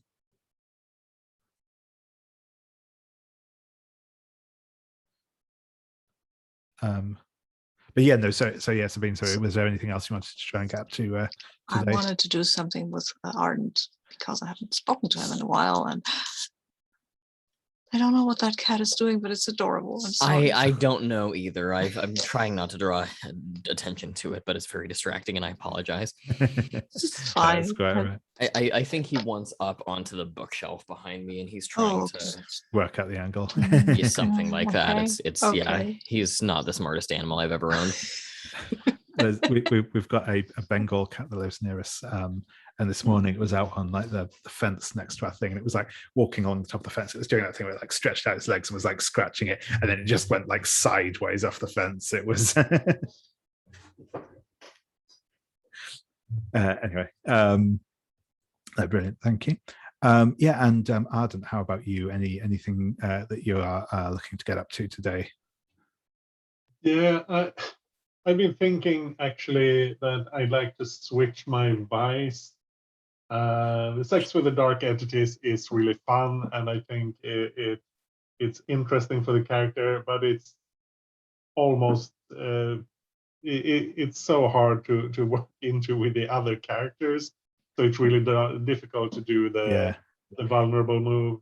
You know, unless you have a that's when you start need to like incorporate. If you've got like the undeniable or something, that's easy then, because they're probably a dark entity in their own right. But yeah. So I think I'd like to change that to probably absinthe. Examining your own blood doesn't sound very interesting to me. Sunday morning mass, neither, and morphine is a bit too heavy, so I think I'll go with the absinthe. So maybe having some absinthe while Dr. Fenworth is having coffee, or maybe we're mixing. I don't know, but yeah. And I'd like to call on Madam Sorokin at some point. Absolutely, yeah. Might I come with you to Madam Sorokin? With you just to provide a perspective from more skeptical vantage point. And I think Ardent actually wants that, because he's not sure if she's the genuine article or not, and he himself is a bit biased, so he wants someone with a different perspective to join him. And maybe Trixie would be welcome as well. She has experience with hucksters and such like. So. Well, I was considering, while you folks have her distracted, if I might creep around back and see if I can find any items that she's using to pull the proverbial wool over everyone's eyes with her antics. Mm-hmm. If she is in fact an imposter. I forget if we get to choose that or not. Yes, you absolutely do. Yeah. Okay. Well, maybe we'll find out that it's all for real, and that's even worse. Awesome. That sounds good. We will. I think we'll start off with that scene with. No, actually, I think we'll start with the scene with Ardent and Dr. Fenworth, as we've seen Trixie and Dr. Fenworth together a bit so far. So I think we'll start off with that one with Dr. Fenworth and Ardent, if that's okay with you both. Yes, let's have a morning sip of our respective vices. Yeah, I think Ardent is a bit hollow-eyed. He hasn't slept a lot. He's been, I think he's been up after his walk where he encountered Madam Sorokin. He's been up researching various ways he could placate the river without resorting to actual human sacrifice, because he'd rather not do that, because killing people is wrong. Yeah, I've heard that, unless they deserve it, right? I mean, no, obviously not. And that's not something John will say like that. Not like a throwaway line. I mean, he has some reasons well, anyway. So yeah, yes, he will tell you about the whole thing that we did with Dame Teasdale, and say that I hope, Mr. Casebury, that is satisfactory to you. Yes, any peaceful solution you can reach with a person of such, if you can reach a peaceful solution even with such a depraved criminal, then that is, of course, preferable. I do not feel she was particularly depraved. She did it out of a place of, well, she wanted to help her friend. Of course, her methods are abominable, but criminal to depraved. I would imagine that they'd be out for themselves a little more. Well, perhaps, but she was still murdering people and cutting their faces off, which is, I think, qualifies. It qualifies as criminal, certainly, and horrible and horrifying, which is why we stepped in. Yes, yes. I don't think I mentioned. I encountered Madam Sorokin last night when I was out for a stroll. She, Oh, go ahead. She is the woman who tells people's future from the lines in their hands, right? Something like that. She claimed to hear whispers from some sort of spectral being. I don't know if she's the genuine article or if she is a mere imposter, but I would like to investigate further. Well, she might also be have hallucinations. That is, you know, when I was younger and was studying and I was not sleeping enough, and he looks at you very pointedly, and was drinking too much coffee and looks at himself a bit pointedly. After, I think, about 42 hours without sleep, I started hearing voices as well. It is a natural thing because others have reported the same thing. If you don't dream for a bit of a time, then the dreams will start to sneak up on you, or your brain will make the dreams sneak up on you. The brain is a fascinating article, don't you think? Absolutely, absolutely. And it's, while I think it's possible for someone suffering from various types of hallucinations or other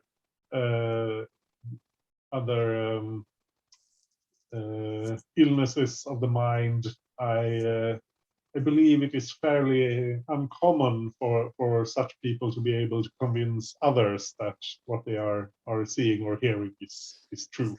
And that seems to be what she is doing.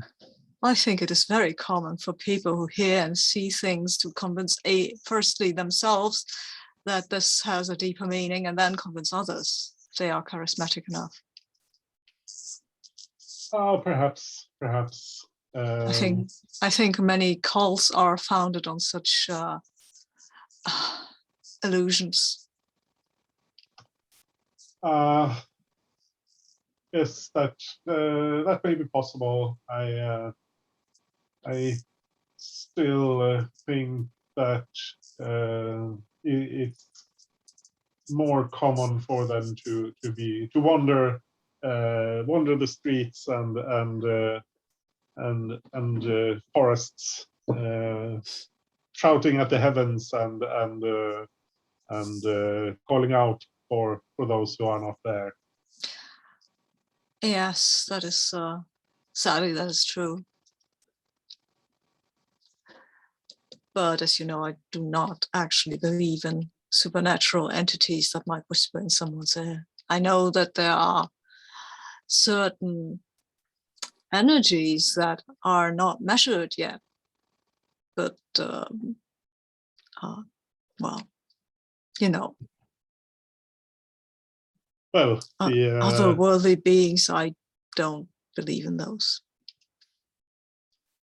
Well, the border between superstition and science is always in flux, I believe. Yes, that's an interesting observation, isn't it? As with the ghost that you interacted with at the Beale's house, the Lime Street house. That was extraordinary. I wish I was a brain scientist so I could make a study of this, but well, one can't do everything. True, sadly.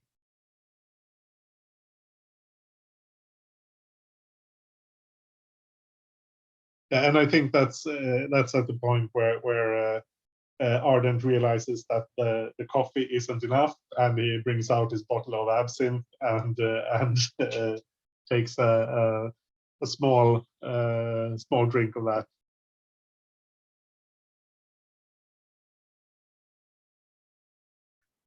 Excellent. So, we will. Both of you will obviously get the opportunity to clear a condition that is appropriate. So feel free to do so.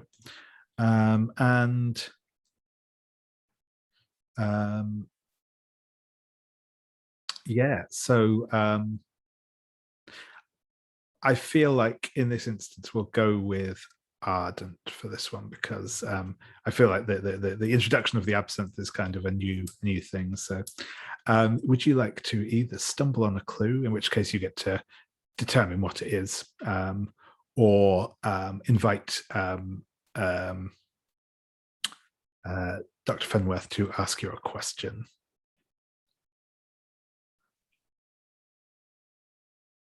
About your past, obviously. Yeah. I don't have a good idea for a clue here, so I'll take the question. Okay. Well, since you seem to believe in such things, I wonder, have you ever been harmed by such a phenomenon?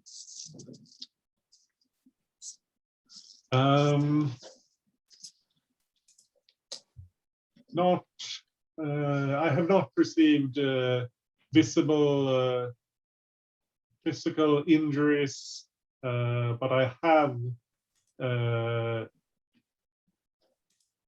had experiences which have left me exhausted to my very bones, and unable to left me weak and exhausted, to the point where I had to rest for several days to regain my my strength and faculties. Very interesting. And he looks at you a little like someone looks at a specimen, just for a moment. So like, huh, can I put a pin in you and cut you? No, I don't want to do that. And I think Ardent looks a little embarrassed, because this is obviously his sex with demons thing, and he's not, but he doesn't want to go into quite that level of detail. I'm pretty sure that this goes right over John's head. Awesome. Cool. So we will take another quick 5-minute break there, and then pick up with the next scene. So yeah, I'll see you all in a few minutes. So yeah, I think I'd like to see that that scene with Trixie and Dr. Fenworth, if that's cool.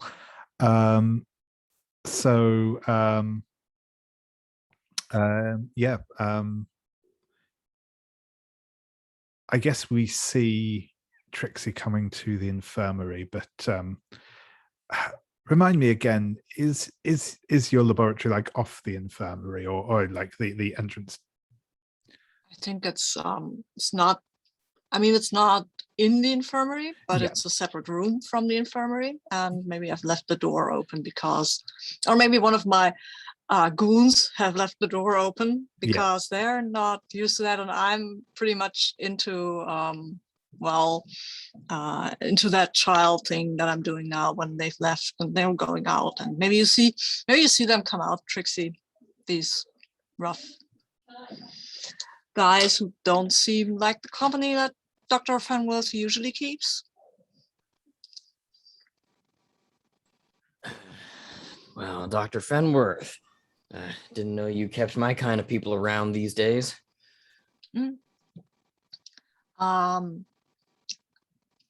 when you come in, and you see that there is the separate room, right, from the infirmary, and you see that there's a large basin filled with some sort of fluid and electrical currents running through it. There's a lot of machinery here, right? That seems very arcane in its construction and very odd. And John has not noticed you step up until you say something, and is currently, well, there's a corpse or something in that basin, and he's currently he's currently combing the hair of this corpse quite fondly, almost like a mother with her child. If I can maybe edit just one thing, I think maybe the thing that gets your attention isn't me so much saying something as me kind of like stumbling and collapsing into a chair with just this like pounding headache, and my complexion is still sort of sallowed and thinned. Maybe that's the thing that startles you away. Yeah, because I hadn't noticed you, and then and I will startle away myself from what I'm doing, and I go quite pale. And when I see you, and I say, "My dear, this room is, I apologize, but this room is off limits. Let me escort you out, please."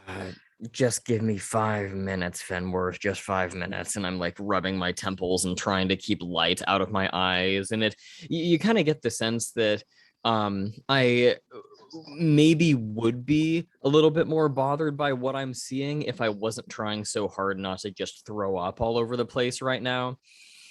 Well, you seem I don't think John is really very perceptive right at that moment. He's very, very focused on getting you out of there. He says, "My dear, you cannot be here. I apologize. I will help you. Come, please. You can't be here. You can't be." He will carry you out if he has to. Yeah, no, I mean, I think that I don't have the strength at this point to put much resistance up, so I'll be ushered forcibly if needed away from the laboratory, but I'll just sort of inquire. By the way, who's on the table? Oh, that is a project. Don't concern yourself with that. That is, I apologize, but that is very personal. Oh, come to think of it, I just had a dream last night about sticking my nose in other people's business, and it didn't turn out well then. Don't suppose it'll turn out well now. I apologize for keeping this so very private, but it is very close to my heart. Very. That you don't look so well, my dear. Let me put you down here and put you in some comfortable chair. Let me take a look. Oh my gosh. Is it going to be more than 5 minutes? I might, yes, at least 10. You need more than coffee, my dear. And that's saying a bit. Whatever this thing's been plaguing me on and off last couple weeks, it's getting worse. Yes, I have that feeling as well. It's not. I will take some samples of your blood if you don't mind. Maybe I can find out what's ailing you. If you want that. How many of your little projects have you told the same thing? No, my dear Trixie, you are not one of my little projects.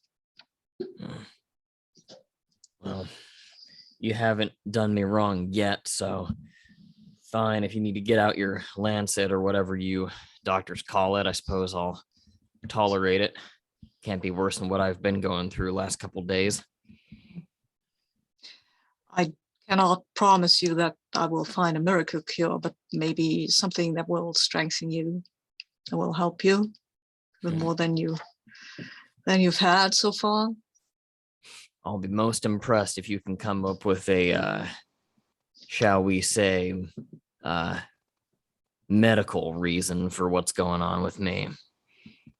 Or is there a different is there another reason?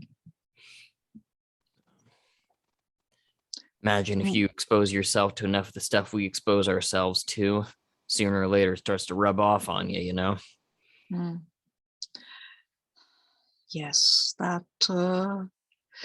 might be the case. If you talk to Mr. Caseberry about this, you might have an insight or two. Not that I put much faith in the mumbo jumbo he seems to prescribe to, but he has had the occasional very perceptive insight. Well, you know, I'm not normally one for chanting in a circle made of chalk and crystals, but I've known some very perceptive shamans, medicine men, things along those lines over the course of my time. So, you know, I'll try anything once, I suppose. Well, this should at least pick you up a little. It is a concoction I've made of coffee and some other substances from the Americas, as it were. They do wonderful things with coca leaves over there.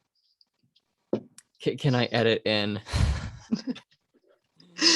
Can I edit in that the scent of it is so pungent that it just completely destroys my sinuses, and that's what takes care of the nose blind condition? Yeah.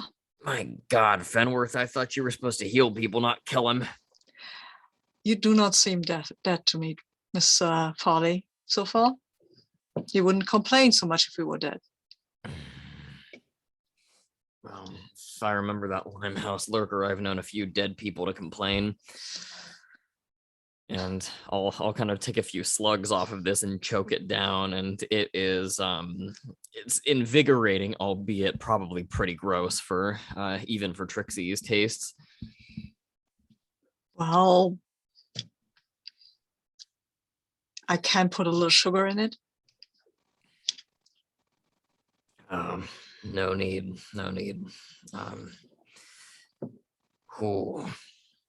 I need to get outside. Miss Farley, as you are heading out, maybe don't tell Mr. Caseberry about what you saw. Like I said, I don't put my nose in other people's business these days. Not unless I'm ready to pay the price. And I'll put it this way, if that, I say, motioning to the empty glass of coffee sludge, if that's you trying to help someone, well, I don't want to get on your bad side. Well, it seems to be helping. You are on your feet, and your color is much better. So Don't expect I'll be spilling my guts today. So that is an improvement, ain't it? Yeah. I will aim to make it more palatable next time. Well, but I'm a doctor, not a chef.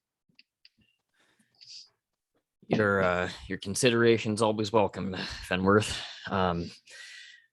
As for me, I'm about to go and see if I can't break into a fortune teller's house or something to that effect.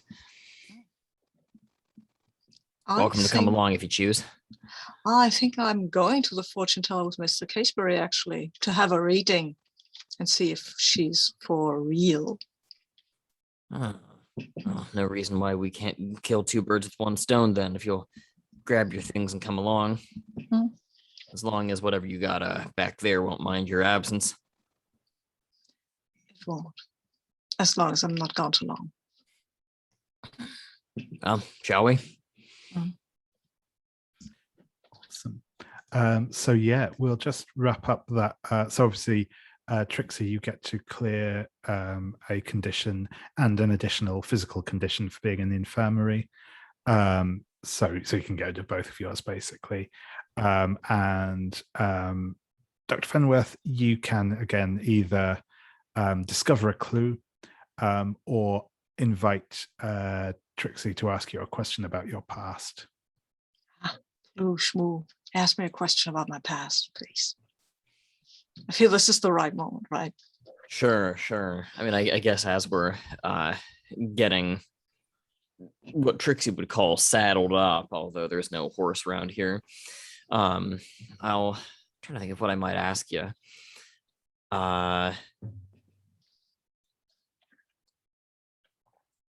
Fenworth, you were saying that dead folks can't complain, but I gotta say, you've sure got some kind of heart for that thing in your office. You sure that thing's dead? He's not a thing, and he's not dead in the usual sense. I mean, well, I gotta say, what's the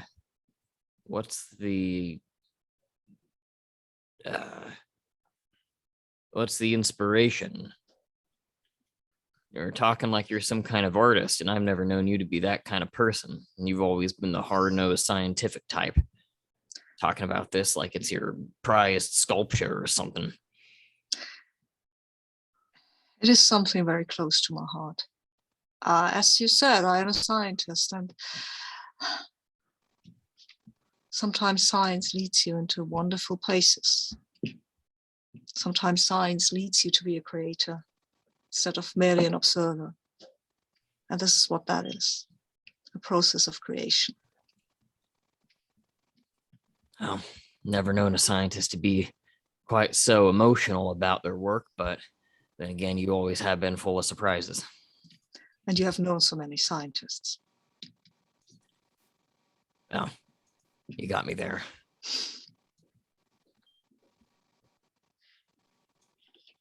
We can all be quite passionate about our fields. We usually temper down for people who are not that interested, because otherwise we will go on and on. Well, when you put it that way, I suppose we've all got a little mad scientist in us now, don't we? Well, let's go then, Miss Farley. I think we should take an umbrella. It looks like rainy. It looks like rain to me.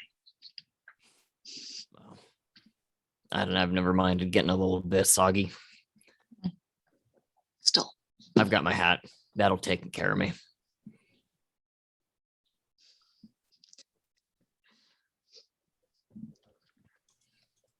And I imagine as we open the door, it is, if this works for your kind of idea of painting the scene, David, I was thinking maybe it is in fact like pouring rain, and an umbrella is more than indicated. But I've already said, no, I'm just fine. And so now I have to double down on it. Awesome. Me being a gentleman, I will endeavor to surreptitiously hold the umbrella over your head instead of mine. Well, we'll both end up wet, I imagine. I imagine so. We're trying to balance it back and forth, and it just ends up with both of us looking a mess. Awesome. Cool. So we will skip ahead to your arrival at Madam Sorokin's parlour. It's in the East End of London.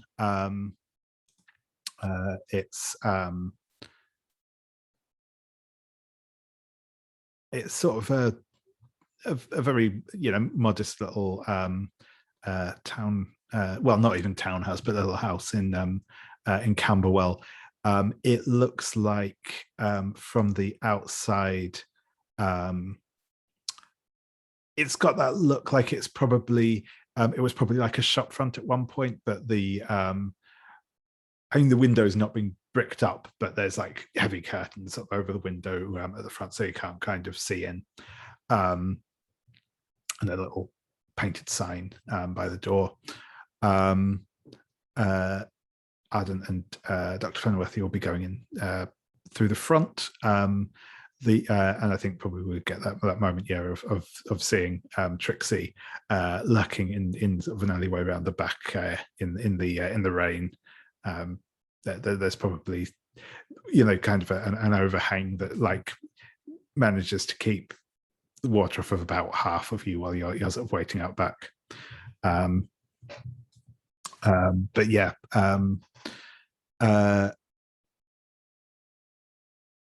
As kind of you ring on the front door, door will be opened by a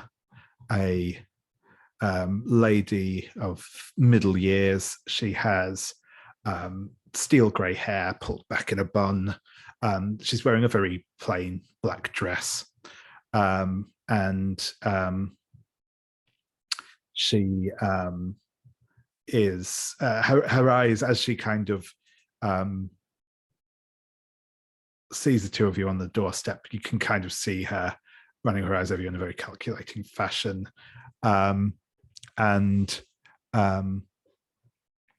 she will say, "Good day, gentlemen. I assume you're here to see Madam Sorokin." She kind of, well, she doesn't even look at her book. She doesn't need to, but she says, "I know we do not have any appointments booked in for today, but if you would like to come inside and wait out of the rain, I can see if Madam Sorokin is available." Yes, please do. Tell her it's Mr. Casebury and Dr. Fenworth. Of course, please do come inside. Take a seat. There is like a small kind of waiting room that's been set up in sort of like what would be like the hallway of this place. There's kind of just a simple couch there.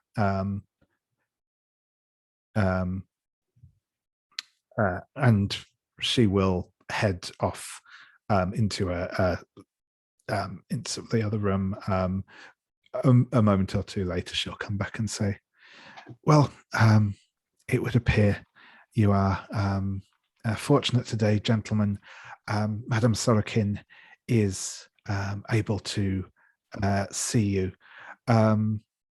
And she will take kind of at a ledger and write down. So you said it was Mr. Casebury and Dr. Fenworth, and she'll make a note and say, "Please do go inside." And the two of you will enter it's obviously, like I said, it was probably at one point a shop front, but it's being converted into sort of a large front parlour. It is quite fussily decorated, very Victorian.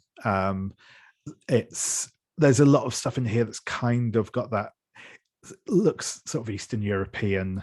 Again, lots of bright colours, vivid patterns and stuff. Lots of knickknacks and curios all over the place. There is a big table and a nice table as well, kind of considerably, clearly one of the more expensive pieces of furniture in the room. Behind the Madam Sorokin is sat at one end of the table. Behind her, currently hanging on the wall, is a large mirror. The mirror is gilt framed and kind of has like some obvious like carvings and stuff in the frame of the mirror. The surface of the mirror has a very slight kind of like iridescent sheen to it, and the backing material is quite dark as well, so it's got a slightly odd appearance to it. But I will ask now a quick paint the scene question.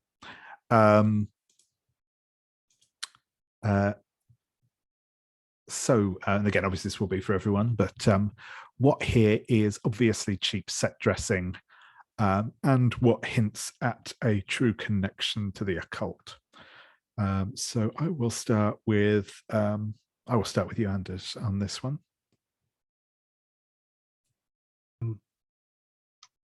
Ooh, interesting. So I think cheap set dressing that are, oh, I don't know what you call them. Like the lamps with that have like a shield in front of them, and then there's a reflective surface, so you don't see the light bulb or the candle. You just get the indirect light. Yeah, Uh, I know what you mean. I also can't think of the term either, but I know I what think you they're mean. called lampetter in Swedish, but it's probably a very different word for it in English.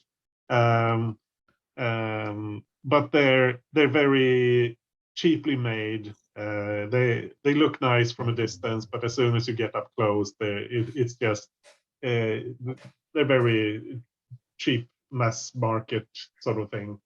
Not at all as nice as you would expect from this. And something that shows a real connection to the occult. I think like the table is decorated with some sort of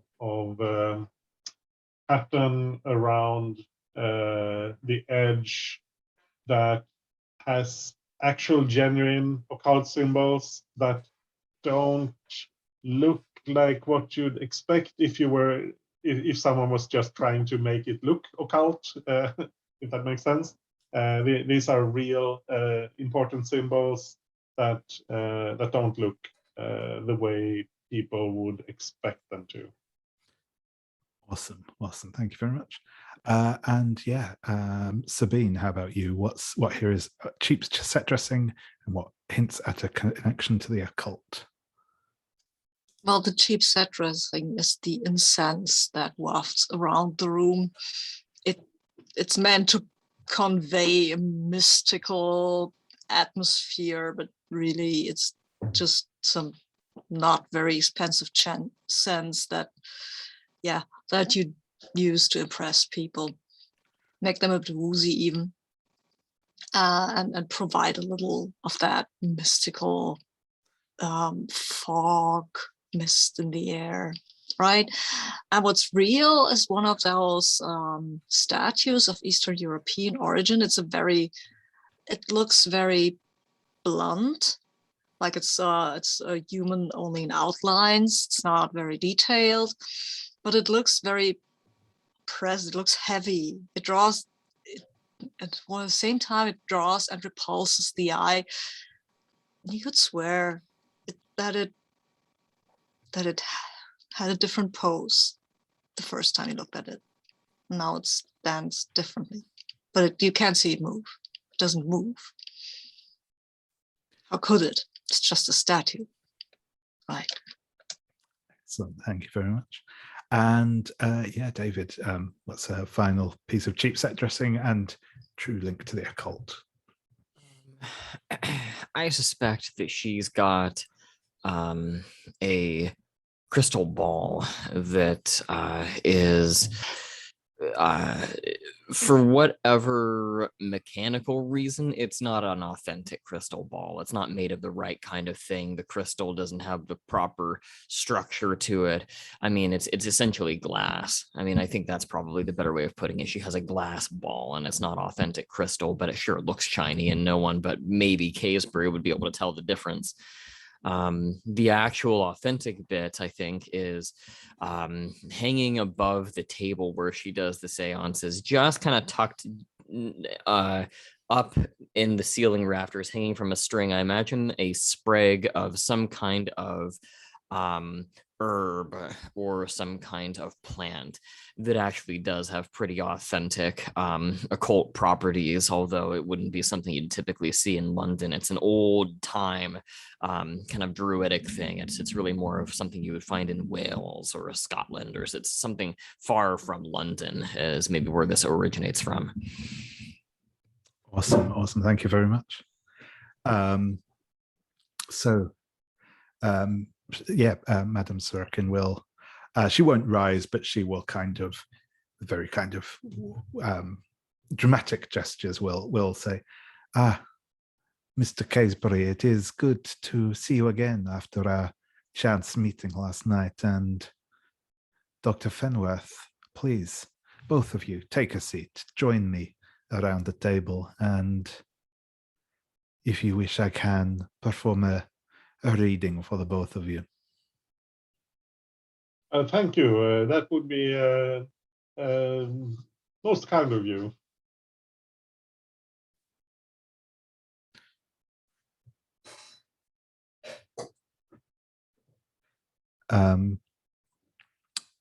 Yeah, and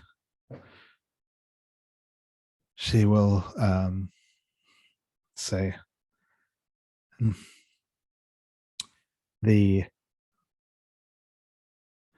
you are truly a man with a connection to the spiritual world, Mr. Casebury. I can tell that the rumors I have heard of you are not just that. You have a sense of power to you, a sense of connection to something beyond the veil. Yes? You have stared into the face of death many times. Well, more than most, at least, I suppose. Yes, yes. And you, Doctor. Though this is only the first time I have met you, I feel drawn to your presence. You are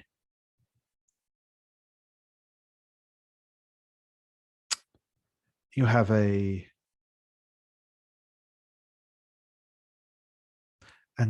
indefinable something to you. You are a man who has loved deeply and been loved in return.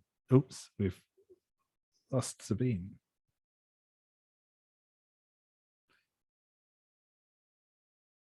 I will give Sabine a moment.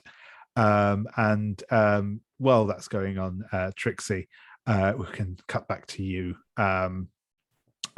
outside in the alleyway. So yeah, how are you?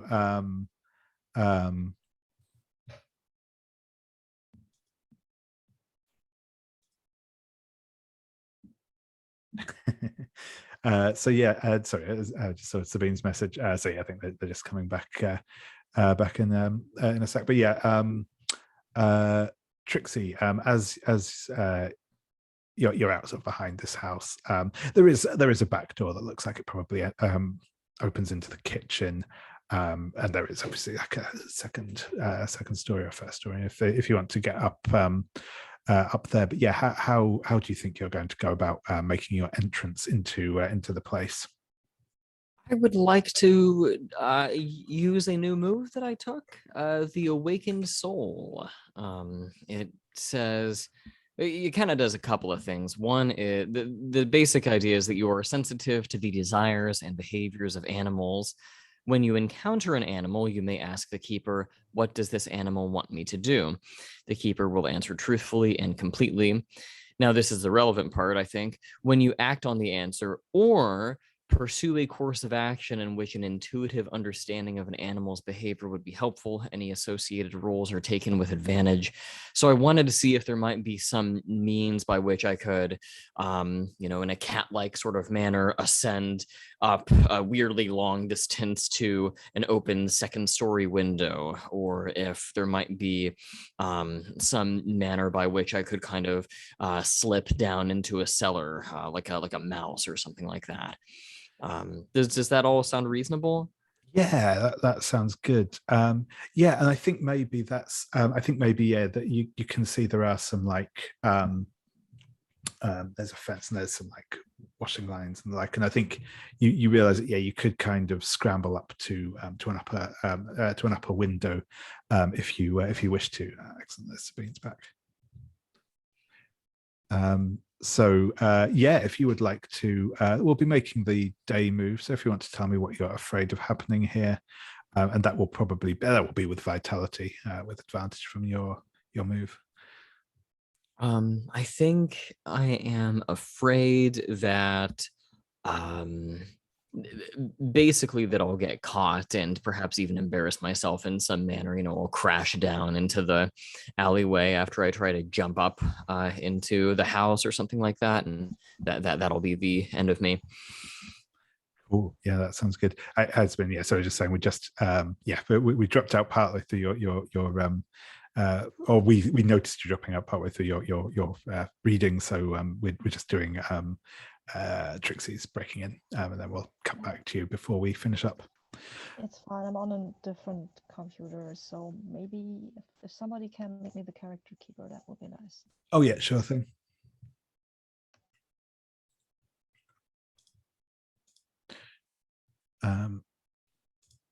Would you like me to go ahead and roll that in the meantime? Yeah, go ahead. Sure. Go ahead, David. We'll pick up with you. I'll just so I'm just getting the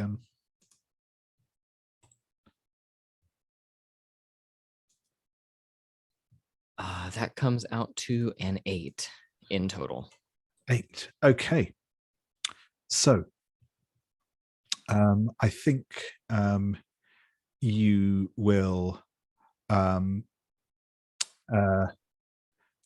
break in, you'll get your way up, you sort of scramble up these lines and the like, and through there's just like the sash window's just been left open like a crack just to get some fresh air into this room, but you're able to obviously just like get your hands under it and pull it open as you slip in as you slip inside. You will make your way inside without too much without too much difficulty, though. As you are coming in, you will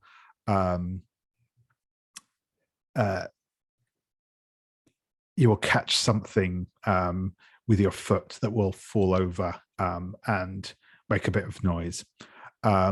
It's not going to immediately draw attention to you, but I will probably make you if you want to make an investigation move in here, it will probably be at disadvantage from the fact that you've kind of caused a bit of disturbance, so you'll be on the clock.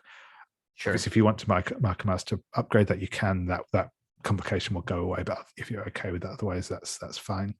I'll keep it and maybe save the mask for if the investigation move goes bad. Sure. Yeah, and the room you are in is clearly a bedroom. From what's in here, you think this is probably Madam Sorokin's bedroom. Something like the clothes you can see hanging up or draped over things that look to be, the same sort of stuff that she wears, essentially. There is, it's a relatively there's stuff in here in general. There's some, there's a bit of clutter, but if you would like to make the investigate roll, or the information move, I should say.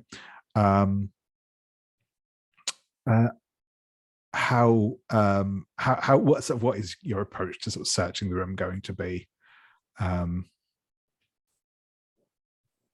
This feels like I mean you could probably justify reason or composure. It feels more composure to me because it's basically stealth, being somewhere I'm not supposed to be. I mean that's the bigger obstacle than anything else, I think. I'd agree. It's kind of keeping your nerve, and getting this done sort of methodically well. Yeah, no, that sounds good. So yeah, if you'd like to make that, and we'll see how that goes. Okay. So we're doing a quick sweep of the room, trying to keep our wits about us. +2, but with disadvantage. That is a 7, just barely. Yep, sure thing. So what you will discover under, as you're sort of flicking, as you are flicking through the various bits and pieces in here, you will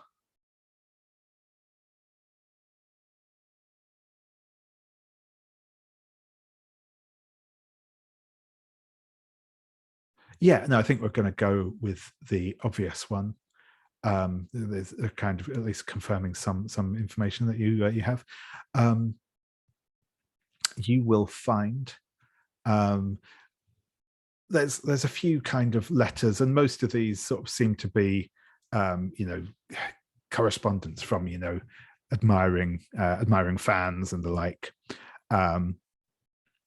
but hidden amongst the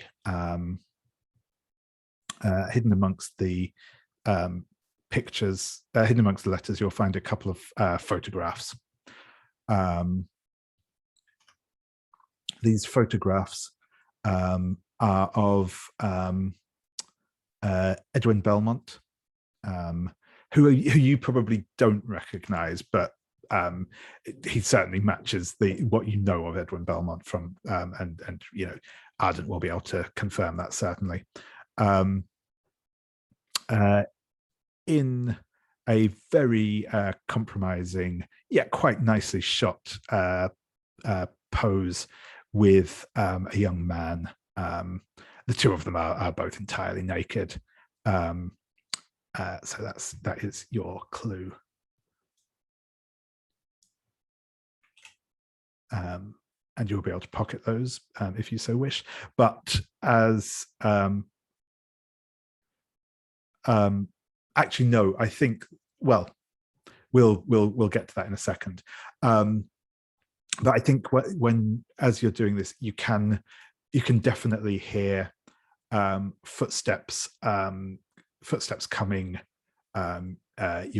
towards this room. You think somebody has heard, and you if you linger here, you will be discovered. So basically, you have the you can get out of here now. If you take the pictures with you, it will be very obvious that you have been here. But if you wish to take them with you, you can. But yeah, as I say, you are you think you will be discovered shortly. We will pick this up with you next time. And in fact, actually looking at the time, I think as well, we will pick up the reading next time as well. I won't go any further with that now. We'll just pick up with Sabine and Anders again next time. But yeah, I am going to, as we're getting up to time now, we'll call it there for the evening, and we will see us all next time to see what final bits we get done before we go into our mastermind segment. So yeah, thank you very much, everyone.